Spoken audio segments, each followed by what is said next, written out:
ਓਂਕਾਰ ਸਤਨਾਮ ਕਰਤਾ ਪੁਰਖ ਨਿਰਭਉ ਨਿਰਵੈਰ ਅਕਾਲ ਮੂਰਤ ਅਜੂਨੀ ਸੈਭੰ ਗੁਰ ਪ੍ਰਸਾਦ।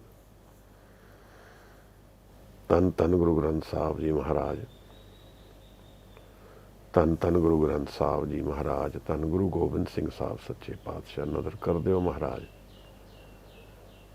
ਧੰਨ ਗੁਰੂ ਨਾਨਕ ਸਾਹਿਬ ਜੀ ਮਹਾਰਾਜ। ਕਿਰਪਾ ਕਰਨੀ ਸਾਹਿਬ ਹਜ਼ੂਰ, ਨਦਰ ਕਰ ਦਿਓ ਮਹਾਰਾਜ, ਨਦਰ ਕਰ ਦਿਓ। ਵਾਹਿਗੁਰੂ ਵਾਹਿਗੁਰੂ ਵਾਹਿਗੁਰੂ।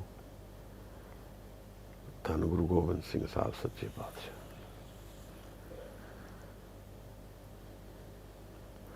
ਵਾਹਿਗੁਰੂ ਜੀ, ਅੱਜ ਦੀ ਪੌੜੀ ਕੋਈ ਪੜ੍ਹ ਸਕਦਾ ਹੈ ਜੀ? ਪੰਜ ਪ੍ਰਮਾਣ ਪੰਜ ਪ੍ਰਧਾਨ, ਪੰਚੇ ਪਾਵੈ ਦਰਗਾ ਮਾਨ, ਪੰਚੇ ਸੋਹੈ ਦਰ ਰਾਜਾਨ, ਪੰਚਾਂ ਕਾ ਗੁਰ ਏਕ ਧਿਆਨ, ਜੇ ਕੋ ਕਹਿ ਕਰੈ ਵਿਚਾਰ, ਕਰਤੇ ਕੈ ਕਰਣੈ ਨਾਹੀ ਸ਼ੁਮਾਰ, ਤੋਲ ਧਰਮ ਦਇਆ ਕਾ ਪੂਤ, ਸੰਤੋਖ ਥਾਪ ਰਖਿਆ ਜਿਨ ਸੂਤ, ਜੇ ਕੋ ਬੁਝੈ ਹੋਵੈ ਸਚਿਆਰ, ਤਬਲੇ ਉਪਰ ਕੇਤਾ ਭਾਰ, ਧਰਤੀ ਹੋਰ ਪਰੈ ਹੋਰ ਹੋਰ, ਤਿਸਤੇ ਭਾਰ ਤਲੈ ਕਵਣ ਜੋਰ, ਜੀ ਜਾਤ ਰੰਗਾ ਕੇ ਨਾਮ, ਸਭਨਾ ਲਿਖਿਆ ਬੁੜੀ ਕਲਾਮ, ਇਹ ਲੇਖਾ ਲਿਖ ਜਾਣੈ ਕੋਏ, ਲੇਖਾ ਲਿਖਿਆ ਕੇਤਾ ਹੋਏ, ਕੇਤਾ ਤਾਣ ਸਵਾਲਿਓ ਰੂਪ, ਕੇਤੀ ਦਾਤ ਜਾਣੈ ਕੌਣ ਕੂਤ, ਕੀਤਾ ਪਸਾਓ ਏਕੋ ਕੁਆਓ, ਤਿਸਤੇ ਹੋਏ ਲਖ ਦਰਿਆਓ, ਕੁਦਰਤ ਕਵਣ ਕਹਾਂ ਵਿਚਾਰ, ਵਾਰਿਆ ਨ ਜਾਵਾਂ ਏਕ ਵਾਰ, ਜੋ ਤੁਧ ਭਾਵੈ ਸਾਈ ਭਲਿਕਾਰ, ਤੂੰ ਸਦਾ ਸਲਾਮਤ ਨਿਰੰਕਾਰ। ਤੂੰ ਸਦਾ ਸਲਾਮਤ ਨਿਰੰਕਾਰ। ਵਾਹਿਗੁਰੂ ਮਹਾਰਾਜ ਜੀ, ਗੁਰੂ ਗੋਬਿੰਦ ਸਿੰਘ ਸਾਹਿਬ ਸੱਚੇ ਪਾਤਸ਼ਾਹ, ਗੁਰੂ ਨਾਨਕ ਸਾਹਿਬ ਮਹਾਰਾਜ, ਵਾਹਿਗੁਰੂ। ਗੁਰੂ ਨਾਲ ਚੱਲਦੇ ਹੋਏ, ਗੁਰੂ ਦੀਆਂ ਗੱਲਾਂ ਵਿਚਾਰਦੇ ਹੋਏ, ਸੁਭਾਗਾ ਸਮਾਂ ਹੈ। ਹੋ ਸਕਦਾ ਹੈ ਗੁਰੂ ਦੀ ਗੱਲ ਨੂੰ ਵਿਚਾਰਨ ਦੀ ਸ਼ਮਤਾ ਨਹੀਂ ਹੈ, ਗੁਰੂ ਦੇ ਗੱਲ ਦੀ ਤਹਿ ਨੂੰ ਜਾਣਨ ਦੀ ਸ਼ਮਤਾ ਮੇਰੇ 'ਚ ਨਹੀਂ ਹੈ, ਔਰ ਸ਼ਾਇਦ ਇੱਕ ਵਾਰ ਵਿੱਚ ਜਾਂ ਦੋ ਵਾਰ ਵਿੱਚ ਵਿਚਾਰੇ ਹੋਏ ਇਹਨੂੰ ਸਮਝ ਵੀ ਨਾ ਪਾਈਏ, ਕਿਉਂਕਿ ਗੁਰੂ ਨਾਲ ਮਿਲਣ ਕੁਝ ਘੜੀਆਂ ਲਈ ਹੁੰਦਾ ਹੈ ਔਰ ਸਾਰਾ ਜੀਵਨ ਉਸ ਦੇ ਆਧਾਰ 'ਤੇ ਖੜਾ ਹੋ ਜਾਂਦਾ ਹੈ। ਕੁਝ ਇਸ ਤਰ੍ਹਾਂ ਦੀ ਗੱਲ ਹੈ ਜਿਵੇਂ ਗਾਲਿਬ ਕਹਿੰਦਾ ਹੈ, ਆਹ ਕੋ ਚਾਹੀਏ ਇੱਕ ਉਮਰ ਅਸਰ ਹੋਣੇ ਤੱਕ। ਗੁਰੂ ਨੂੰ ਮਿਲਣ ਦੀ ਜਿਹੜੀ ਐਕਸਪੀਰੀਅੰਸ ਹੈ, ਉਹਦੀ ਤਹਿਾਂ ਸਾਰੇ ਜੀਵਨ ਵਿੱਚ ਖੁੱਲ੍ਹਦੀਆਂ ਰਹਿੰਦੀਆਂ ਹਨ। ਕੁਝ ਘੜੀਆਂ ਦਾ ਮਿਲਣ ਹੈ, ਪਰ ਮਨ ਵਿੱਚ ਉਸ ਨੂੰ ਜਾਣਨਾ ਕਿ ਇਸ ਮਿਲਣ ਵਿੱਚ ਹੋਇਆ ਕੀ ਹੈ, ਬਦਲਿਆ ਕਿੰਨਾ ਹੈ, ਕੀ ਕੁਝ ਗੁਰੂ ਨੇ ਦਾਤ ਬਖਸ਼ ਦਿੱਤੀ ਹੈ, ਸਾਰਾ ਜੀਵਨ ਹੀ ਉਹਦੇ 'ਚ ਲੱਗ ਸਕਦਾ ਹੈ। ਸ਼ਾਇਦ ਉਹ ਜੀਵਨ ਵੀ ਥੋੜ੍ਹਾ ਹੋਏ। ਗੁਰੂ ਨਾਨਕ ਸਾਹਿਬ ਦੇ ਉਡਾਰੀ ਨੂੰ ਪੂਰੀ ਤਰ੍ਹਾਂ ਜਾਣ ਲੈਣਾ ਸ਼ਾਇਦ ਅਸੰਭਵ ਹੈ, ਪਰ ਮੇਰੇ ਮਨ ਵਿੱਚ, ਸਾਡੇ ਮਨ ਵਿੱਚ ਗੁਰੂ ਦੇ ਮਿਲਣ ਦੀ ਜਿਹੜੀ ਛਾਪ ਹੈ, ਉਹਦੀ ਪਰਤਾਂ ਹੌਲੇ ਹੌਲੇ ਸ਼ਾਇਦ ਖੁੱਲ੍ਹਣ। ਸ਼ਾਇਦ ਬਾਰ-ਬਾਰ ਇਹਨਾਂ ਸ਼ਬਦਾਂ ਨੂੰ ਦਰਸ਼ਨ ਕਰਨਾ ਹੋਏ। ਸ਼ਾਇਦ ਜੀਵਨ ਦੇ ਆਉਣ ਵਾਲੇ ਸਮੇਂ ਵਿੱਚ ਸਮਝ ਆਏ ਕਿ ਅਸਲ ਵਿੱਚ ਇਹਨਾਂ ਦਾ ਅਰਥ ਕੀ ਨਿਕਲਿਆ। ਆਉਣ ਵਾਲੇ ਸਮੇਂ ਵਿੱਚ ਅਸੀਂ ਜਾਣ ਪਾਈਏ ਕਿ ਗੁਰੂ ਦੇ ਮਿਲਣ ਦਾ ਇੰਪੈਕਟ, ਅਸਰ ਮੇਰੇ 'ਤੇ ਕਿੰਨਾ ਕੁ ਹੋ ਗਿਆ, ਮੈਨੂੰ ਆਪ ਹੀ ਪਤਾ ਨਹੀਂ ਲੱਗਿਆ। ਬ੍ਰਹਮ ਗਿਆਨ ਦੀ ਅਵਸਥਾ ਦੀ ਗੱਲ ਜਪਜੀ ਸਾਹਿਬ ਵਿੱਚ ਸਾਹਿਬ ਸ਼ੁਰੂ ਤੋਂ ਹੀ ਕਰ ਰਹੇ ਹਨ। ਸਾਨੂੰ ਸਚਿਆਰ ਬਣਨ ਲਈ ਪ੍ਰੇਰਿਤ ਕਰਦੇ ਹਨ। ਸਾਰੇ ਜੀਵਨ ਦਾ ਆਧਾਰ ਹੀ ਫੋਕਸ ਕਰ ਦਿੱਤਾ ਹੈ, ਇਸ਼ਾਰਾ ਕਰ ਦਿੱਤਾ ਹੈ ਸਾਨੂੰ ਕਮਾਣਾ ਕੀ ਹੈ, ਕਿਹੜੀ ਚੀਜ਼ਾਂ ਮੰਗਣੀਆਂ ਨੇ, ਕਿਹਨਾਂ ਚੀਜ਼ਾਂ ਨਾਲ ਆਪਣੇ ਮਨ ਨੂੰ ਰੰਗਣਾ ਹੈ, ਕਿਹਨਾਂ ਵਸਤੂਆਂ ਦਾ ਧਿਆਨ ਕਰਨਾ ਹੈ। ਇਹ ਸਭ ਕੁਝ ਮੇਰੇ ਉਧਾਰ ਲਈ ਹੈ, ਤੁਹਾਡੇ ਉਧਾਰ ਲਈ ਹੈ, ਸਾਡੇ ਉਧਾਰ ਲਈ ਹੈ। ਗੁਰੂ ਵਿਚਰ ਕੇ ਗਏ ਕੁਝ ਸਮਾਂ, ਕੁਝ ਸਾਲ, ਪਰ ਸ਼ਾਇਦ ਉਹਨਾਂ ਦਾ ਆਉਣਾ ਦੁਨੀਆ ਨੂੰ ਹੌਲੇ ਹੌਲੇ ਪਤਾ ਲੱਗੇਗਾ। ਕਈ ਹਜ਼ਾਰ ਸਾਲ ਲੱਗ ਜਾਣ, ਕੀ ਪਤਾ, ਕਿਉਂਕਿ ਇਹ ਜਿਹੜੀ ਚੀਜ਼ ਸ੍ਰਿਸ਼ਟੀ ਦੀ ਜੜ ਤੋਂ ਪ੍ਰਗਟ ਹੋਈ ਹੈ, ਉਹ ਜਦ ਤੱਕ ਅਸੀਂ ਉਸ ਤਹਿ ਤੱਕ ਨਹੀਂ ਜਾ ਪਾਵਾਂਗੇ, ਅਸੀਂ ਜਾਣ ਨਹੀਂ ਪਾਵਾਂਗੇ ਕਿ ਇਹ ਹੈ ਕੀ। ਗੁਰੂ ਦੇ ਸ਼ਬਦਾਂ ਨਾਲ ਦਰਸ਼ਨ ਮਿਲਦੇ ਹਨ, ਗੁਰੂ ਬਾਰੇ ਗਿਆਨ ਮਿਲਦਾ ਹੈ, ਗੁਰੂ ਦੀ ਸੰਗਤ ਮਿਲਦੀ ਹੈ, ਗੁਰੂ ਦਾ ਪਿਆਰ ਮਿਲਦਾ ਹੈ। ਸੁਭਾਗਾ ਸਮਾਂ ਹੈ, ਅੱਜ ਪ੍ਰਵਾਨ ਹੋਣ ਦੀ ਗੱਲ ਸਾਹਿਬ ਕਰਦੇ ਹਨ। ਜਿਵੇਂ ਕਿ ਸ਼ਾਬਾਸ਼ੀ ਦਿੰਦੇ ਹੋਣ, ਜਿਵੇਂ ਕਿ ਇਨਕਰੇਜ ਕਰਦੇ ਹੋਣ ਅੱਗੇ ਵਧਣ ਲਈ, ਅੰਤਰ ਵਿੱਚ ਹੋਰ ਡੂੰਘੇ ਜਗਣ ਲਈ, ਕੁਝ ਹੋਰ ਭੇਦ ਖੋਲ੍ਹਦੇ ਹਨ ਜੀਵਨ ਬਾਰੇ। ਆਪ ਇਹਨਾਂ ਗੱਲਾਂ ਨੂੰ ਵਿਚਾਰਦੇ ਕੁਝ ਸਮੇਂ ਤੋਂ ਸੁਣਦੇ ਹੋ। ਮੇਰੇ ਵਿੱਚ ਦਮ ਨਹੀਂ ਹੈ, ਨਾ ਵਿੱਤ ਹੈ। ਇਹ ਕਿਵੇਂ ਖੇਡ ਵਰਤੀ ਹੈ, ਕੁਝ ਉਹਦੀ ਕਿਰਪਾ ਹੈ। ਔਰ ਇੱਕ ਤਰ੍ਹਾਂ ਦੀ ਹੈ ਸੈਲੀਬ੍ਰੇਸ਼ਨ ਹੈ ਜੋ ਸ਼ਬਦ ਦੇ ਦਰਸ਼ਨ ਕਰਦੇ ਚੱਲ ਰਹੇ ਹਾਂ। ਸੁਣਿਆ ਵਿੱਚ ਮਨ ਨੂੰ ਅਸੀਂ ਤਿਆਗ ਦਿੱਤਾ ਹੈ। ਝੂਠੇ ਮਨ ਨੂੰ ਤਿਆਗ ਕੇ ਹੀ ਸੁਣਿਆ ਜਾ ਸਕਦਾ ਹੈ। ਗੁਰੂ ਸਾਹਿਬ ਨੇ ਆਦੇਸ਼ ਕੀਤਾ ਹੈ ਸੁਣਨ ਲਈ, ਸੱਚ ਨੂੰ ਸੁਣਨ ਲਈ। ਝੂਠ ਤਿਆਗਿਆ ਗਿਆ ਹੈ। ਮਨ ਗਾਵੀਏ ਸੁਣੀਏ, ਮਨ ਰੱਖੀਏ ਪਾਓ, ਪ੍ਰੇਮ ਨਾਲ ਭਰ ਗਿਆ ਹੈ। ਮੰਨਣ ਵਿੱਚ ਰੰਗ ਗਿਆ ਮਨ,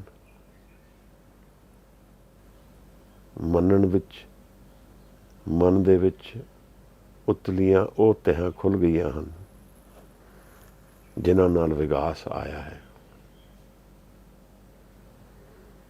ਇਹਨਾਂ ਦੋਨਾਂ ਪੌੜੀਆਂ ਵਿੱਚ ਮਹਾਰਾਜ ਨੇ ਜਿਸ ਤਰ੍ਹਾਂ ਮਨ ਦੇ ਟਰਾਂਸਫਰਮੇਸ਼ਨ ਦੀ ਬੁਨਿਆਦ ਰੱਖ ਦਿੱਤੀ ਹੈ। ਝੂਠ ਨੂੰ ਤਿਆਗ ਕੇ ਸੱਚ ਵੱਲ ਮਨ ਕਿਵੇਂ ਜਾਏਗਾ ਜਦ ਉਹ ਆਪਣਾ ਅੰਤਰ ਦੀ ਝੂਠ ਦੀ ਆਵਾਜ਼ ਸੁਣਨਾ ਬੰਦ ਕਰ ਦੇਗਾ, ਮਨ ਨੂੰ ਡ੍ਰੌਪ ਕਰ ਦੇਗਾ। ਜਿਹੜਾ ਝੂਠਾ ਮਨ ਹੈ ਉਹਨੂੰ ਤਿਆਗ ਦੇਗਾ, ਸਤ ਨਾਲ ਵਾਹ ਪਾ ਲਏਗਾ, ਤਾਂ ਦੁੱਖ ਔਰ ਪਾਪ ਨਾਸ ਹੋ ਜਾਏਗਾ। ਸਦਾ ਵਿਕਾਸ ਮਿਲ ਜਾਏਗਾ, ਆਨੰਦ ਦੀ ਪੌੜੀ ਖੁੱਲ੍ਹ ਜਾਏਗੀ। ਇਸ ਆਨੰਦ ਵਿੱਚ ਵਿਚਰਦੇ ਹੋਏ ਸੁਰਤ ਹੁਣ ਮਨ ਨੂੰ ਰੰਗ ਦੇਗੀ, ਤਾਂ ਮਨ ਵੀ ਟਰਾਂਸਫਾਰਮ ਹੋ ਜਾਏਗਾ। ਨਾ ਉਸ ਮਨ ਵਿੱਚ ਹੁਣ ਡਾਮਾਡੋਲ ਅਵਸਥਾ ਰਹੇਗੀ, ਨਾ ਉਸ ਮਨ ਵਿੱਚ ਹੁਣ ਫਿਕਰ ਔਰ ਐਂਗਜ਼ਾਇਟੀ ਰਹੇਗੀ। ਮੰਨਣ ਤੋਂ ਬਾਅਦ ਗੁਰੂ ਸਾਹਿਬ ਸਾਨੂੰ ਬਹੁਤ ਉੱਚੇ ਦਰਸ਼ਨ ਕਰਾ ਰਹੇ ਹਨ, ਉਸ ਅਵਸਥਾ ਦੇ, ਉਹਨਾਂ ਲੋਕਾਂ ਦੇ ਜੋ ਪ੍ਰਵਾਨ ਹਨ। ਪੰਜ ਸ਼ਬਦ ਗੁਰਬਾਣੀ ਵਿੱਚ ਦੋ ਤਰ੍ਹਾਂ ਵਰਤਿਆ ਗਿਆ। ਮੂਲਤਨ ਪੰਜ ਨਾਲ ਭਾਵ ਪੰਜ ਦਾ ਵੀ ਹੈ, ਤਾਂ ਉੱਥੋਂ ਪੰਜ ਇੰਦਰੀਆਂ ਦਾ ਨਿਸ਼ਾਨਾ ਹੁੰਦਾ ਹੈ, ਔਰ ਪੰਚ ਵੀ ਹੈ ਉਹ ਜਿਹੜੇ ਲੋਕ ਪ੍ਰਵਾਨ ਹੋਏ ਹਨ।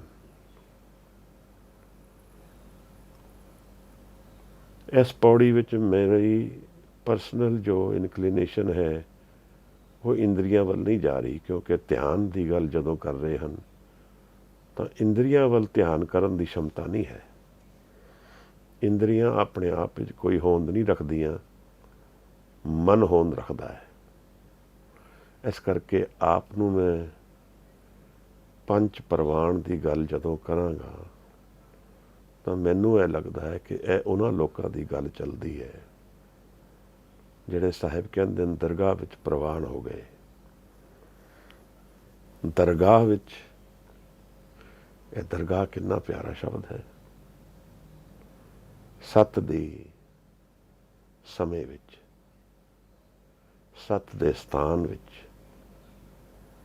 ਸੱਤ ਦੇ ਦਰਸ਼ਨ ਵਿੱਚ ਪ੍ਰਵਾਨ ਹੋ ਗਏ। ਇਸ ਦੁਨੀਆ ਵਿੱਚ ਤਾਂ ਕਈ ਲੋਕਾਂ ਨੂੰ ਸ਼ਾਬਾਸ਼ੀ ਮਿਲਦੀ ਹੈ, ਝੂਠਿਆਂ ਨੂੰ ਵੀ ਮਿਲ ਜਾਂਦੀ ਹੈ, ਜਿਹੜੇ ਕਪਟ ਕਮਾਉਂਦੇ ਉਹਨਾਂ ਨੂੰ ਵੀ ਮਿਲ ਜਾਂਦੀ ਹੈ, ਪਰ ਸੱਤ ਦੇ ਮਾਰਗ ਵਿੱਚ ਕਿਹਨਾਂ ਨੂੰ ਪ੍ਰਵਾਨਗੀ ਮਿਲਦੀ ਹੈ? ਇਹਨਾਂ ਦੋਨਾਂ ਵਿੱਚ ਫਰਕ ਕੀ ਹੈ? ਸੱਤ ਸਦਾ ਲਈ ਹੈ ਔਰ ਦੁਨੀਆ ਦਾ ਮਾਨ ਅਪਮਾਨ ਨਾਲ ਲੈ ਕੇ ਚੱਲੇਗਾ। ਸੋ ਆਓ ਸ਼ੁਰੂ ਕਰੀਏ, ਇਹਨਾਂ ਪੰਚਾਂ ਦੇ ਦਰਸ਼ਨ ਕਰੀਏ, ਜਾਣੀਏ ਕਿ ਪੰਚ ਕੌਣ ਨੇ, ਇਹ ਕੀ ਅਵਸਥਾ ਹੈ। ਕਿਸੇ ਦਿਨ ਸਾਨੂੰ ਵੀ ਪ੍ਰਾਪਤ ਹੋਏ ਇਹ ਅਰਦਾਸ ਲੈ ਕੇ ਇਸ ਪੌੜੀ ਦੇ ਦਰਸ਼ਨ ਕਰੀਏ। ਮਹਾਰਾਜ ਨੇ ਜੋ ਸਾਨੂੰ ਦਰਸ਼ਨ ਕਰਾਏ ਹਨ ਉਹ ਬਹੁਤ ਉੱਚਮ ਦਰਸ਼ਨ ਨੇ। ਪੰਚ ਦੇ ਸ਼ਬਦ ਵਿੱਚ ਮਹਾਰਾਜ ਕਹਿੰਦੇ ਹੈ ਪੰਚ ਪ੍ਰਵਾਨ, ਪੰਚ ਪ੍ਰਧਾਨ। ਮਹਾਰਾਜ ਪ੍ਰਵਾਨ ਕੌਣ ਹੁੰਦਾ ਹੈ? ਅਸੀਂ ਆਪਣੇ ਬੱਚਿਆਂ ਨੂੰ ਪੜ੍ਹਨ ਭੇਜਦੇ ਹਾਂ, ਜਦੋਂ ਉਹ ਸਕੂਲ ਜਾ ਕੇ ਪੜ੍ਹਾਈ ਕਰਨਗੇ ਤਾਂ ਅਸੀਂ ਸ਼ਾਬਾਸ਼ੀ ਦਿਆਂਗੇ, ਔਰ ਅਗਰ ਉਹ ਉਸੇ ਸਕੂਲ ਜਾ ਕੇ ਪੜ੍ਹਨਗੇ ਨਹੀਂ ਤਾਂ ਫਿਰ ਅਸੀਂ ਸ਼ਾਬਾਸ਼ੀ ਨਹੀਂ ਦਿਆਂਗੇ। ਪ੍ਰਵਾਨ ਉਹ ਹੈ ਜਿਸ ਨੇ ਹੁਕਮ ਅਨੁਸਾਰ ਜੀਵਨ ਨੂੰ ਜਾਣ ਲਿਆ ਹੈ, ਜਿਸ ਕਾਰਜ ਲਈ ਭੇਜਿਆ ਸੀ ਉਸ ਕਾਰਜ ਵਿੱਚ ਸ਼ਕਤੀ ਲਗਾ ਦਿੱਤੀ ਹੈ, ਜਿਸ ਕਾਰਜ ਲਈ ਜੀਵਨ ਮਿਲਿਆ ਸੀ ਉਸੇ ਕਾਰਜ ਨੂੰ ਮੁੱਖ ਰੱਖ ਕੇ ਉਸ ਪਾਸੇ ਨੂੰ ਟੁਰਦਾ ਹੈ, ਉਸ ਪ੍ਰੇਮ ਨੂੰ ਲੱਭਦਾ ਹੈ ਜਿਹੜਾ ਸਦਾ ਲਈ ਹੈ ਔਰ ਜਿਹੜਾ ਸਤ ਨਾਲ ਵਾਹ ਰੱਖਦਾ ਹੈ, ਉਸ ਅਵਸਥਾ ਨੂੰ ਲੱਭਦਾ ਹੈ ਜਿਹੜੀ ਕਾਲ ਨੂੰ ਵੀ ਫਤਿਹ ਕਰ ਸਕਦੀ ਹੈ, ਉਸ ਗਿਆਨ ਨੂੰ ਲੱਭਦਾ ਹੈ ਜਿਹੜਾ ਸ਼ਾਇਦ ਕਿਸੇ ਪੁਸਤਕ ਵਿੱਚ ਨਾ ਲੱਭ ਸਕੇ, ਕੋਈ ਸਾਨੂੰ ਪੜ੍ਹਾ ਨਾ ਸਕੇ, ਪਰ ਜੋ ਅੰਤਰ ਆਤਮਾ ਸਾਡੇ 'ਚ ਵਿਕਾਸ ਕਰਦਾ ਹੈ, ਸਾਡੇ ਵਿੱਚ ਰਹਿੰਦਾ ਹੈ, ਸਾਡਾ ਘਰ ਹੈ। ਪੰਜ ਉਹ ਲੋਕ ਨੇ ਜਿਨ੍ਹਾਂ ਨੇ ਸੁਰਤ ਔਰ ਸ਼ਬਦ ਦੀ ਕਮਾਈ ਕਰਕੇ ਆਪਣੇ ਰੰਗ ਨੂੰ ਰੰਗ ਲਿਆ, ਔਰ ਆਪਣਾ ਆਪ ਛੱਡ ਕੇ ਗੁਰੂ ਨੂੰ ਜਾਣ ਲਿਆ। ਇਸ ਉੱਚੀ ਅਵਸਥਾ ਦੀ ਗੱਲ ਸਾਹਿਬ ਸਾਨੂੰ ਕਰਦੇ ਹਨ, ਕਿਉਂਕਿ ਇਹ ਉਹ ਲੋਕ ਨੇ ਜਿਸ ਕਾਰਜ ਲਈ ਭੇਜੇ ਸੀ। ਜਿਵੇਂ ਅਸੀਂ ਆਪਣੇ ਬੱਚਿਆਂ ਨੂੰ ਸਕੂਲ ਪੜ੍ਹਨ ਭੇਜਦੇ ਹਾਂ, ਇਵੇਂ ਨਿਰੰਕਾਰ ਨੇ ਵੀ ਸਾਨੂੰ ਕਿਸੇ ਕਾਰਨ ਕਰਕੇ ਸਰੀਰ ਦਿੱਤਾ ਹੈ। ਇਸ ਸਰੀਰ ਦੇ ਪੂਰੇ ਪੋਟੈਂਸ਼ੀਅਲ ਨੂੰ ਜਾਣ ਲੈਣਾ ਇਹ ਉੱਤਮ ਸੇਵਾ ਹੈ ਸਰਬਤ ਦੀ। ਮਹਾਰਾਜ ਨੇ ਸਾਨੂੰ ਦੱਸਿਆ ਹੈ ਪੰਚ ਜਿਹੜੇ ਨੇ ਉਹ ਪ੍ਰਵਾਨ ਨੇ, ਉਹਦੀ ਖੁਸ਼ੀ ਪ੍ਰਾਪਤ ਕਰਦੇ ਹੈ, ਔਰ ਇਸ ਕਰਕੇ ਉਹ ਇਸ ਸ੍ਰਿਸ਼ਟੀ ਵਿੱਚ ਪ੍ਰਧਾਨ ਵੀ ਗਿਣੇ ਜਾਣਗੇ। ਇਹ ਮੈਟਰ ਨਹੀਂ ਕਰਦਾ ਕਿ ਉਹਨਾਂ ਨੇ ਦੁਨਿਆਵੀ ਪੱਧਰ 'ਤੇ ਕੋਈ ਮਾਣ ਪ੍ਰਾਪਤ ਕੀਤਾ ਹੈ ਕਿ ਨਹੀਂ ਕੀਤਾ। ਹਾਲਾਂਕਿ ਦਰਗਾਹ ਸ਼ਬਦ ਦਾ ਮਤਲਬ ਹਲਤ ਔਰ ਪਲਤ ਦੋਨੋਂ ਬਣਦਾ ਹੈ। ਇਹ ਮੈਟਰ ਨਹੀਂ ਕਰਦਾ ਕਿ ਉਸਨੇ ਦੁਨੀਆ ਵਿੱਚ ਕੀ ਕਮਾਈ ਕੀਤੀ ਹੈ, ਕਿੰਨੀ ਗੱਡੀਆਂ ਨੇ, ਕਿੰਨੀ ਕੋਠੀ ਹੈ, ਕਿਉਂਕਿ ਸੱਤ ਦੀ ਜਿਹੜੀ ਵੈਲਥ ਹੈ, ਜਿਹੜੀ ਸਿੱਖ ਦੀ ਵੈਲਥ ਹੈ, ਪੂੰਜੀ ਹੈ, ਉਹ ਅੰਤਰਾਤਮੇ ਦੀ ਟਕਸਾਲ ਹੈ। ਪੰਜ ਪ੍ਰਵਾਨ, ਇਹ ਪ੍ਰਵਾਨ ਨੇ ਪੰਜ, ਔਰ ਇਹੀ ਪ੍ਰਧਾਨ ਨੇ, ਕਿਉਂਕਿ ਇਹਨਾਂ ਨੇ ਉਸ ਵਸਤੂ ਨੂੰ ਜਾਣ ਲਿਆ ਹੈ ਜਿਸ ਨੂੰ ਜਾਣਨ ਨਾਲ ਸਭ ਕੁਝ ਜਾਣਿਆ ਜਾ ਸਕਦਾ ਹੈ। ਇਹਨਾਂ ਨੇ ਉਹ ਗਿਆਨ ਪ੍ਰਾਪਤ ਕਰ ਲਿਆ ਹੈ ਜਿਸ ਗਿਆਨ ਨਾਲ ਇਹਨਾਂ ਨੂੰ ਜੀਵਨ ਦਾ ਤੱਤ ਗਿਆਨ ਹੋ ਗਿਆ। ਮਹਾਰਾਜ ਸਾਨੂੰ ਦੱਸਦੇ ਨੇ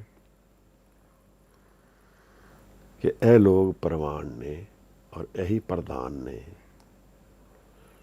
ਜਿਨ੍ਹਾਂ ਨੇ ਹੁਣ ਤੱਕ ਦੀ 15 ਪੌੜੀਆਂ ਦਾ ਧਿਆਨ ਕਰਕੇ ਅਭਿਆਸ ਵਿੱਚ ਲੀਨ ਹੋ ਗਏ ਹਨ ਔਰ ਮਨ ਨੂੰ ਟਰਾਂਸਫਾਰਮ ਕਰ ਦਿੱਤਾ ਹੈ। ਮਨ ਨੂੰ ਝੂਠ ਤੋਂ ਹਟਾ ਕੇ ਸੱਤ ਨਾਲ ਜੋੜ ਦਿੱਤਾ ਹੈ। ਪੰਜ ਪ੍ਰਵਾਨ ਪੰਜ ਪ੍ਰਧਾਨ, ਪੰਚੇ ਪਾਵੇ ਦਰਗਾਹ ਮਾਨ। ਦਰਗਾਹ ਸ਼ਬਦ ਤਾਂ ਅਸਲ ਵਿੱਚ ਹਰ ਜਗ੍ਹਾ ਦਰਗਾਹ ਹੈ ਉਹਦੀ, ਕੋਈ ਵੀ ਜਗ੍ਹਾ ਨਹੀਂ ਜਿੱਥੇ ਉਹ ਨਹੀਂ ਹੈ। ਪਰ ਇੱਥੇ ਕੁਝ ਇਹੋ ਜਿਹੀ ਦਰਗਾਹ ਦਾ ਇਸ਼ਾਰਾ ਵੀ ਹੈ, ਜਿਵੇਂ ਅਸੀਂ ਕਹੀਏ ਕਿ ਜਿਸ ਸਮੇਂ ਦਰਸ਼ਨ ਹੋਣਗੇ ਸੱਤ ਦੇ ਤਾਂ ਮਾਣ ਮਿਲੇਗਾ। ਝੂਠ ਔਰ ਸੱਤ ਦੀ ਕੀ ਕਮਾਈ ਕੀਤੀ ਹੈ, ਉਹਦਾ ਜਦੋਂ ਜੱਜਮੈਂਟ ਹੋਏਗੀ ਤਾਂ ਮਾਣ ਮਿਲੇਗਾ। ਮਾਣ ਤਾਂ ਵੈਸੇ ਸਦਾ ਹੀ ਮਿਲਦਾ ਰਹੇਗਾ, ਕਿਉਂਕਿ ਮੁਕਤੀ ਗੁਰਮੁਖ ਮਾਰਗ ਵਿੱਚ ਜਿੰਦੇ ਜੀ ਹੈ, ਆਜ਼ਾਦੀ ਹੈ, ਇੱਕ ਕਿਰਪਾ ਨਾਲ ਚਲਦੀ ਹੈ। ਪੰਜ ਪ੍ਰਵਾਨ ਪੰਜ ਪ੍ਰਧਾਨ, ਪੰਚੇ ਪਾਵੇ ਦਰਗਾਹ ਮਾਨ। ਇੱਥੇ ਇੱਕ ਸ਼ਬਦ ਦੇ ਥੱਲੇ, ਪ੍ਰਧਾਨ ਸ਼ਬਦ ਦੇ ਥੱਲੇ ਇੱਕ ਐਰਰ ਹੈ ਜੋ ਸਮਝ ਆਈ ਹੈ ਮੈਨੂੰ, ਕਿਉਂਕਿ ਉਹ ਔਂਕੜ ਜਿਹੜਾ ਹੈ ਉਹ ਹੋਣਾ ਨਹੀਂ ਚਾਹੀਦਾ ਉੱਥੇ। ਉਹ ਦੱਸਿਆ ਜਾਂਦਾ ਹੈ ਕਿ ਜਦੋਂ ਹਸਤ ਲਿਖਿਤ ਬੀੜ ਤੋਂ ਪ੍ਰਿੰਟਡ ਬੀੜ ਵਿੱਚ ਟਰਾਂਸਫਾਰਮ ਹੋਇਆ ਤਾਂ ਇਹੋ ਜਿਹੇ ਐਰਰਸ ਕੁਝ ਆਏ ਹਨ ਬਾਣੀ ਵਿੱਚ। ਉਹਨਾਂ 'ਚੋਂ ਇੱਕ ਇਹ ਹੈ, ਕਿਉਂਕਿ ਇਹ ਇੱਕ ਵਚਨ ਨਹੀਂ ਹੈ ਪਰ ਇੱਥੇ ਔਂਕੜ ਲੱਗੀ ਹੋਈ ਹੈ, ਤਾਂ ਆਪ ਦੇ ਧਿਆਨ ਲਈ ਇਹ ਵੀ ਮੈਂਸ਼ਨ ਕਰਨਾ ਬਣਦਾ ਹੈ। ਮਾਣ ਕਿਵੇਂ ਮਿਲਦਾ ਹੈ? ਦਰਅਸਲ ਜਦ ਜੀਂਦੇ ਜੀ ਕੋਈ ਮੁਕਤ ਹੋ ਜਾਏ, ਆਜ਼ਾਦ ਹੋ ਜਾਏ, ਅਕਾਰਨ ਉਹਦੇ ਦਰਸ਼ਨ ਆਨੰਦ ਦੇ ਹੋਣ, ਉਹਦਾ ਜੀਵਨ ਖੇੜੇ 'ਚ ਰਹੇ। ਕਿਸੇ ਨੂੰ ਵਸਤੂ ਇਹੋ ਜਿਹੀ ਮਿਲ ਜੇ ਜਿਹੜੀ ਉਸ ਤੋਂ ਕੋਈ ਲੈ ਨਾ ਸਕੇ, ਜਿਹਦੇ 'ਚ ਕੋਈ ਵਿਘਨ ਨਾ ਪਾ ਸਕੇ। ਕੱਲ੍ਹ ਨੂੰ ਸਰੀਰ ਹੋਏ ਕਿ ਨਾ ਹੋਏ, ਉਹਦੀ ਮਾਨਸਿਕ ਅਵਸਥਾ ਨਹੀਂ ਬਦਲ ਸਕਦੀ ਹੈ। ਇਹ ਆਪਣੇ ਆਪ 'ਚ ਬੜਾ ਵੱਡਾ ਮਾਣ ਹੈ। ਔਰ ਫਿਰ ਉਹਦੇ ਸਗੇ ਸੰਬੰਧੀ ਵੀ ਉਹੀ ਹਨ ਜਿਹੜੀ ਇਹੋ ਜਿਹੀ ਅਵਸਥਾ ਦੇ ਮਾਲਕ ਹਨ। ਇਹ ਬਾਣੀ ਵਿੱਚ ਸਾਨੂੰ ਕਈ ਜਗ੍ਹਾ ਦੱਸਿਆ ਹੈ। ਭਗਤ ਰਵਿਦਾਸ ਦੇ ਵੀ ਸ਼ਬਦ ਵਿੱਚ ਇਹੀ ਆਇਆ ਹੈ, ਜੋ ਹਮ ਸ਼ਹਿਰੀ ਸੋ ਮੀਤ ਹਮਾਰਾ। ਗੱਲ ਕੀ ਹੈ ਕਿ ਜੀਵਨ ਦੀ ਡਾਇਰੈਕਸ਼ਨ ਡਿਫਾਈਨ ਸਾਡੇ ਆਪਣੀ ਚਾਲ ਤੋਂ ਹੁੰਦੀ ਹੈ। ਅਸੀਂ ਕਿਸ ਪਾਸੇ ਮੁੱਖ ਕਰਕੇ ਜੀਵਨ ਜੀ ਰਹੇ ਹਾਂ, ਉੱਥੋਂ ਸਾਨੂੰ ਸਮਝ ਆਉਂਦਾ ਹੈ ਕਿ ਜੀਵਨ ਕਿਸ ਪਾਸੇ ਜਾ ਰਿਹਾ ਹੈ। ਔਰ ਜਦੋਂ ਅਸੀਂ ਕਿਵ ਸਚਿਆਰਾ ਹੋਈਏ ਕਿਵ ਕੂੜੇ ਟੁੱਟੇ ਪਾਲ, ਇਸ ਪ੍ਰਸ਼ਨ ਦੇ ਦਰਸ਼ਨ ਵਿੱਚ ਜੀਵਨ ਜੀਂਦੇ ਹਾਂ, ਤਾਂ ਇਹੋ ਸਮਝੀਏ ਕਿ ਗੁਰੂ ਨਾਨਕ ਸਾਹਿਬ ਦੀ ਹਜ਼ੂਰੀ ਸਾਡੇ ਜੀਵਨ ਵਿੱਚ ਨਾਲ ਨਾਲ ਹੋਏਗੀ। ਫਿਰ ਗੁਰੂ ਦਾ ਸ਼ਬਦ ਦੀ ਕਮਾਈ ਦਾ ਪਹਿਰਾ ਸਾਡੇ ਅੰਗ ਸੰਗ ਰਹੇਗਾ। ਪੰਚ ਦੀ ਅਵਸਥਾ ਨੂੰ ਸਮਝਾਉਂਦੇ ਹੋਏ ਗੁਰੂ ਸਾਹਿਬ ਨੇ ਅੰਤਰਾਤਮਾ ਦੇ ਕਈ ਭੇਦ ਖੋਲ੍ਹੇ ਹਨ। ਔਰ ਜੋ ਮੈਨੂੰ ਸਮਝ ਆਉਂਦਾ ਹੈ, ਇਹਦੇ ਤੋਂ ਸਾਡੀ ਅੱਜ ਦੀ ਸੁਸਾਇਟੀ, ਅੱਜ ਦੀ ਦੁਨੀਆ ਦੀ ਵੀ ਕਾਫੀ ਗੱਲ ਖੁੱਲ੍ਹਦੀ ਹੈ। ਇੱਕ ਲਾਈਨ ਜੋ ਇਸ ਪੌੜੀ ਵਿੱਚ ਬਹੁਤ ਹੀ ਜ਼ਿਆਦਾ ਧਿਆਨ ਦੇਣ ਵਾਲੀ ਹੈ। ਜਦੋਂ ਗੁਰੂ ਸਾਹਿਬ ਕਹਿ ਰਹੇ ਹਨ ਕਿ ਪੰਚਾਂ ਕਾ ਗੁਰ ਏਕ ਧਿਆਨ, ਉਸ ਤੋਂ ਪਹਿਲਾਂ ਕਹਿੰਦੇ ਨੇ ਪੰਚ ਸੋਹੇ ਦਰ ਰਾਜਾਨ। ਉਹ ਸੁਸ਼ੋਭਤ ਨੇ ਸੋਹੇ ਦਰ ਰਾਜਾਨ, ਰਾਜਾਂ ਦੇ ਦਰ ਵਿੱਚ। ਰਾਜਾ ਕੌਣ ਹੈ? ਇੱਥੇ ਇੱਕੋ ਰਾਜਾ ਦੁਨੀਆ ਵਿੱਚ ਗੁਰਮਤ ਅਨੁਸਾਰ, ਜਿਹਦਾ ਰਾਜ ਤਖਤ ਸਦਾ ਹਾਜ਼ਰ ਹੈ, ਨਿਰੰਕਾਰ। ਉਸ ਰਾਜੇ ਦੇ ਤੋਂ ਸੁਸ਼ੋਭਿਤ ਨੇ। ਉੱਥੇ ਇਹਨਾਂ ਨੂੰ ਪ੍ਰਵਾਨਗੀ ਮਿਲਦੀ ਹੈ, ਇਹਨਾਂ ਨੂੰ ਮਾਣ ਮਿਲਦਾ ਹੈ। ਇਹ ਪੰਚ ਨੇ। ਇਹ ਸਲਾਹ ਪਾਉਂਦੇ ਨੇ ਉੱਥੇ, ਇਵੇਂ ਜਿਵੇਂ ਨਿਰੰਕਾਰ ਦਾ ਧਿਆਨ ਇਹਨਾਂ ਦੇ ਨਾਲ ਜ਼ਿਆਦਾ ਰਹਿੰਦਾ ਹੈ। ਪੰਚ ਸੋਹੇ ਦਰ ਰਾਜਾਨ, ਉੱਥੇ ਖੂਬਸੂਰਤ ਲੱਗਦੇ ਹੈ, ਪਿਆਰੇ ਲੱਗਦੇ ਹੈ। ਮਤਲਬ ਕੀ ਹੈ ਪਿਆਰੇ ਲੱਗਣ ਦਾ? ਦਰਅਸਲ ਦੁਨੀਆ ਵਿੱਚ ਬਿਊਟੀ ਹੈ ਕੀ?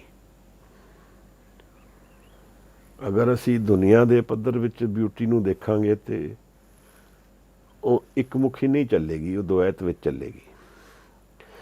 ਮਨ ਦੇ ਉਸ ਪਹਿਲੂ ਵਿੱਚ ਦੁਐਤ ਨਾਲ ਨਾਲ ਚੱਲਦਾ ਹੈ।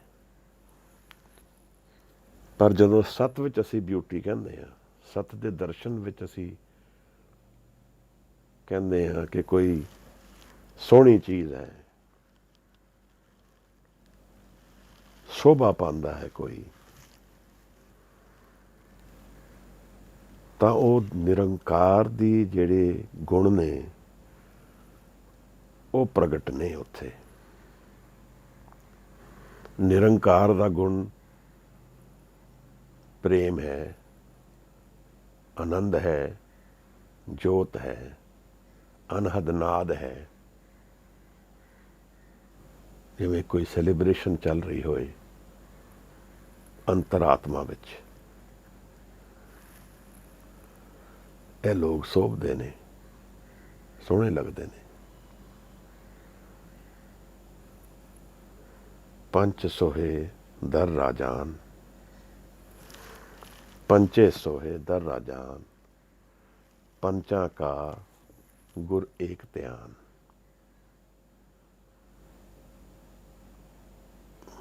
इन्हां कोल गुर है एक ध्यान दी। ਇਹਦੇ ਵਿੱਚ ਹੁਣ ਬਹੁਤ ਕੁਝ ਸਮਝਣਾ ਬਣਦਾ ਹੈ। ਇਹ ਧਿਆਨ ਕੀ ਹੈ?